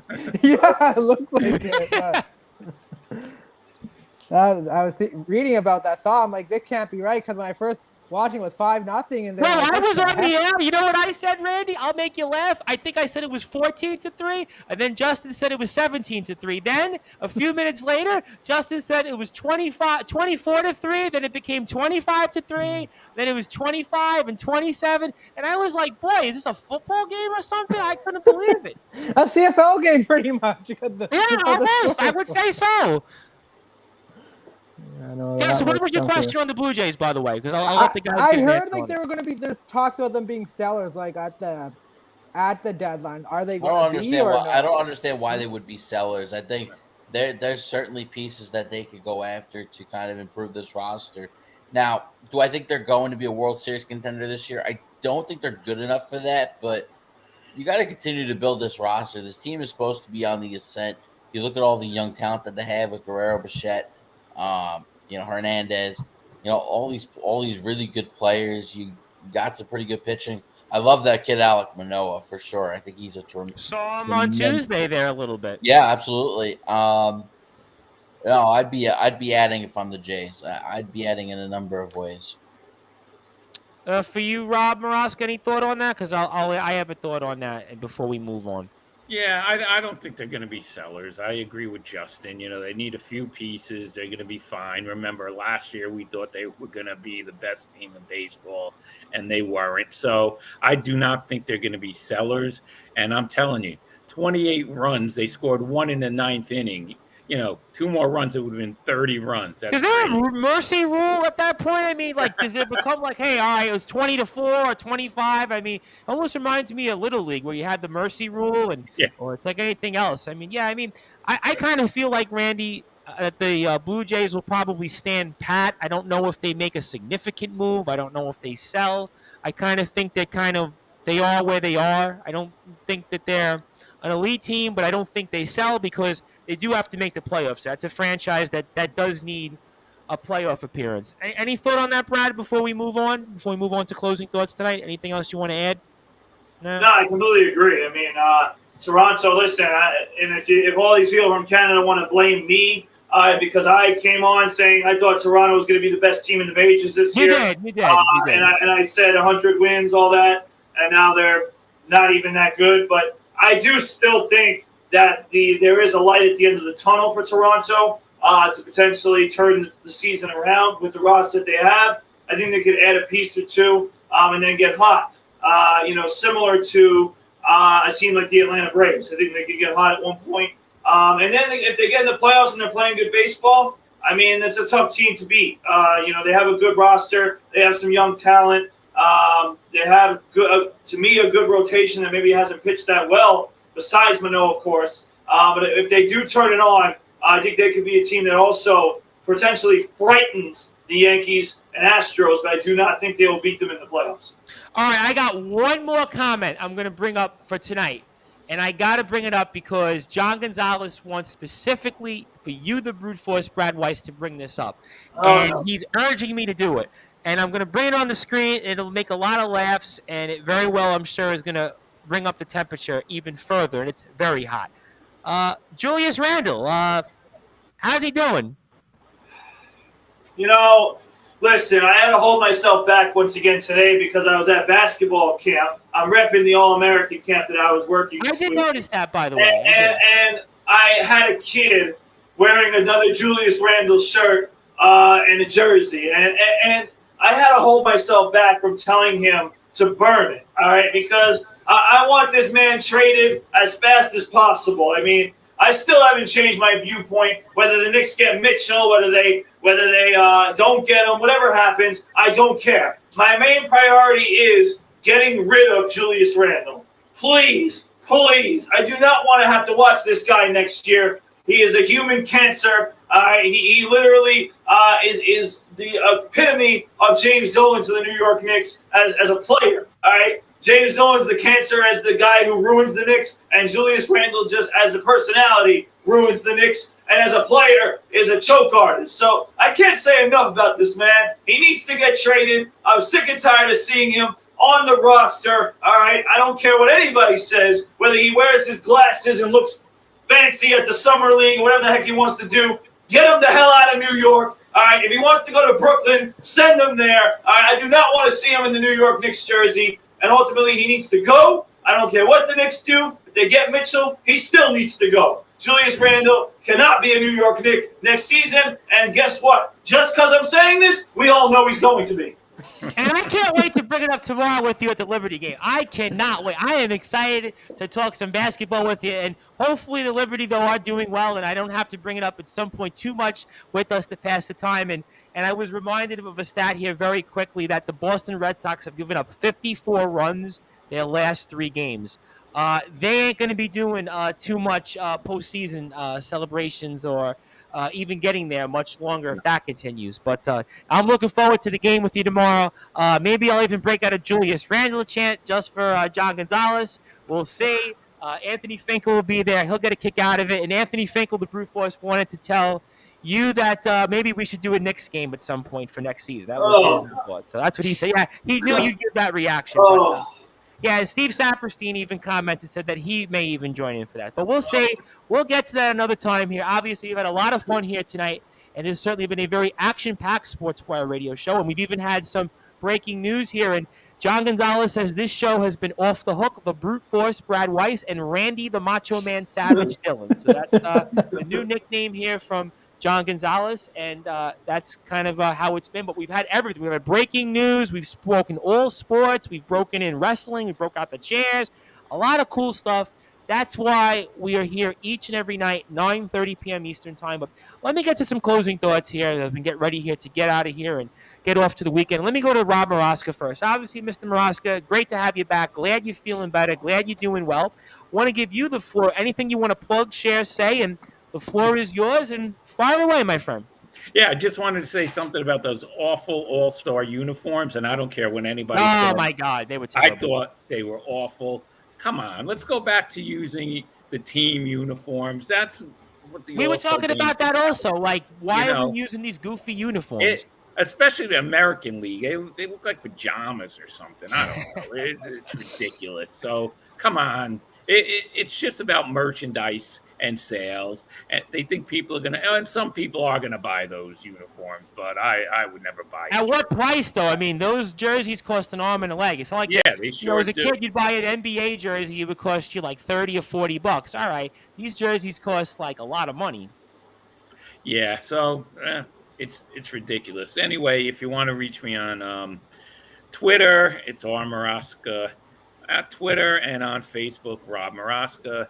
Thanks, guys. I was feeling a little tired today from the anesthesia and everything, in a little pain, but you guys helped me out tonight. So, hey, man, that's what it's all about. We're all going through. I'm glad I did the show because I was on the, fence with it because of the pain. But thank you, guys, and it was another great show. I appreciate that. Definitely we all go through our own things, and I appreciate that you've done that here for us. So, Justin, I'm going to give you the floor. I'm going to give you some closing thoughts, anything you want to plug, share, say with us, and I can't thank you enough, and the floor is yours.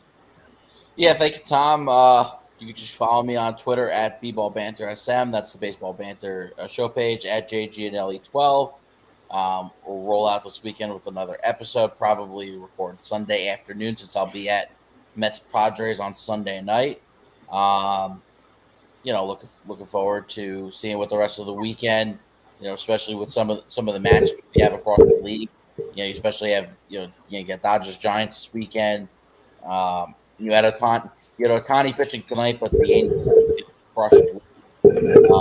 Big matchup this weekend with the Mariners and Astros with their 14-game winning streak on the line. So lots of good action this weekend. So I look forward to recording that this weekend. Absolutely, here a lot going on in the world of baseball. This is kind of where you get the peak here of baseball, so I'm looking forward to the show. Enjoyed the show this past week here, and you can obviously listen to all of Justin's content on sportnarium.com/player. Randy, definitely excited to have you. I think we're working on a SummerSlam pre-show on Sportswire. I think it might be Thursday evening. I think some of the guys from some of our other shows might join. If you're welcome to joining with us here live. I think the Rewind Wrestling Podcast gang, I think the Pipe Bomb Wrestling Podcast guys, we may ask depending on their schedule. So that might be something we're going to put the final touches on. We'll see about that. But you're welcome to join that with us as well. But I want to give you the floor. Anything you want to plug or say? And always loved having you here. Some interesting conversations, and love the mug. And the floor is yours, my friend. Thanks, guys. Like I always say, this is my favorite time of the week, coming in, chatting sports with you guys. But yeah, lots happened this week. With regards to the hockey fan chat, I'm really wanting to get a hold of a Calgary Flames fan. I'm trying to get a few Flames fans that I know to come on the show, because I really want to get their opinion, because the last maybe 3 weeks of them had been a roller coaster of emotion. But I definitely got them people lined up. We got an Oiler fan, Canuck fan lined up, maybe a Vegas Golden Knight fan. I think the Oiler fan is the very interesting one, very intriguing fan. So we'll definitely be getting some new episodes out here, and then we'll be getting, when September come, a preview show. But yeah, you can follow me at Twitter at Randy Dillon, last name DHILLON, and you can follow our Facebook page, the Hockey Fan Chat. Love it. Obviously, love being a part of the Hockey Fan Chat. Love all you do for us here on Sportswire Radio. So definitely want to make sure that you follow Randy and all the great things that he does for us. And certainly can't say that we saved the best for last as we always do, but we can certainly say it's the biggest for last here. And those closing thoughts here from the Brute Force, Brad Weiss, who, by the way, I hope that we can hear something about last week, the 3-year anniversary of that poster being up there at the Dandy Center. I know we kind of touched upon it on Facebook in a post, and I'm sure maybe we'll get a proper congratulations on that. And, of course, obviously looking forward to tomorrow's game with you and Anthony Finkel. And also he chimes in here one more time, says, great show tonight, firing right out of the gate. Good seeing everyone. And John Gonzalez also asked when we hang out with him, but that's up to John Gonzalez. But I'll give you the floor, the Brute Force, and anything you want to say, plug, share, and the floor is yours, and fire away, my friend. Yeah, Tom, thank you for another great week. Friday Night Live here on the Sports Report. Justin, Rob, Randy, thank you as always. Have a lot of fun with you guys every week. You can follow me on Instagram at bweiss20, on Twitter at bradweiss20, and on Facebook searching Bradley Weiss. Certainly, John Gonzalez, we will be hanging out soon. We got to find a way to do so. But if you want to hang out with me and Tom Bryce tomorrow, we will be at that New York Liberty game. 7 o'clock tomorrow night at the Barclays Center. New York Liberty against the defending champion Chicago Sky with Candace Parker. So I'm looking forward to the game, having fun with you guys. As well as, thanks to the guy who I'm going to mention now, Wade Richardson, who is the community relations director for the Long Island Nets. The Nets, of course, in partnership with the Liberty, are all owned by Justin's favorite owner, Joe Tsai. So we all work together, and I'm fortunate enough to work for the Long Island Nets, which I'll be doing next week as we have a camp, Long Island Nets basketball camp next week in Baldwin at Baldwin Park. I'm going to be working that, so if you're interested, make sure you go to longislandnets.com. I'm sure the camp information is there if you go under community camps and clinics. So I'll be doing that next week for any kids that are interested. Of course, if anybody else is interested as well, I do Level Up Long Island clinics as well every single Monday. So you can go to levelupli.com to find out more. But overall, Tom Bryce, another great week in the books. Certainly cannot wait to see you again tomorrow night, as well as Big Fink and whoever else is joining us at the Liberty game. So thank you, everybody. Looking forward to another great week next week. And certainly a Mets game or another outing, just like Rob Maraska said, whether it's a dinner or something, will be imminent. Well, I'll tell you one thing. I ain't doing anything in 98 degrees. It feels like literally 980 degrees. I'm just sorry. I'm not going to go sit outside 98 degrees. But certainly, There's the indoors, Tom. There's air conditioning.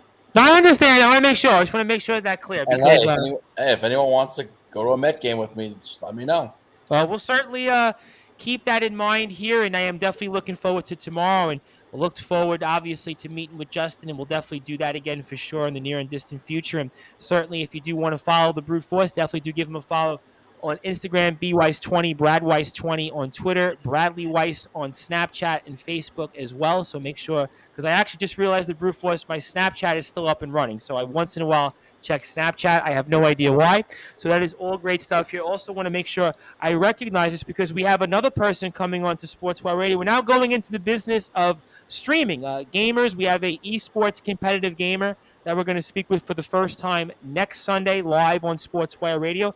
That is Ty Deuce, I believe it is. So Ty Deuce is going to be on with us. Obviously, he's a Twitcher. He's on Monday and Thursday nights from 6:30 to 11 o'clock p.m. Eastern Time. And he is on Twitter as well at Ty, D-U-E-C-C-E. And he is a huge part of the Pro Zone Gaming Division, the PZG hashtag. And certainly I'm looking forward to some of the things he does. He's big with Call of Duty. He's big with so many other great games. NBA he plays all the time. I mean, this guy, let me tell you, he's on TikTok even. So I'm looking forward to getting into his story and everything else that he brings to the table. So something different.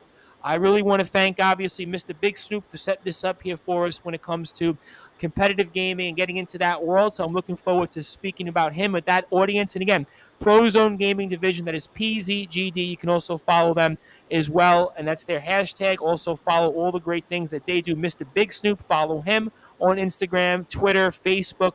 Prozone GD is on Twitter. I want to thank them. I also want to thank our friends over at Tobacco Road Sports Radio and Desmond Johnson, who I didn't even realize works for Sports Illustrated. He actually told me he works for Sports Illustrated. I had no idea. So that's good. In fact, I didn't even know they printed still Sports Illustrated. But hey, that's here nor there.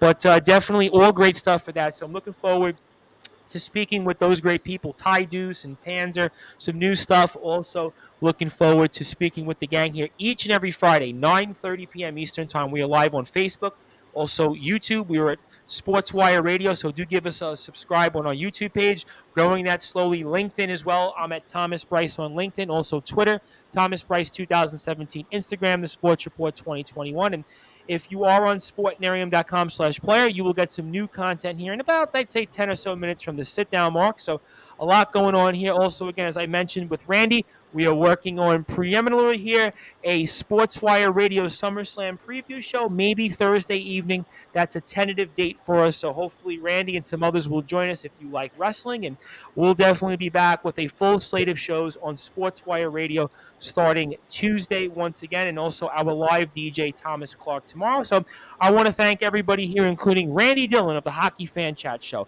Rob Morosco, our longest tenured analyst here, baseball analyst from the Sports Report, Justin Gianelli, host of the Baseball Banter Show, and the legendary Brute Force Brad Weiss of the SJC New York now Golden Eagles. Also want to shout out Coach Poole again, obviously, for getting in touch with the Brute Force, and that poster still up there. Let's make sure it continues to stay up. And Still strong.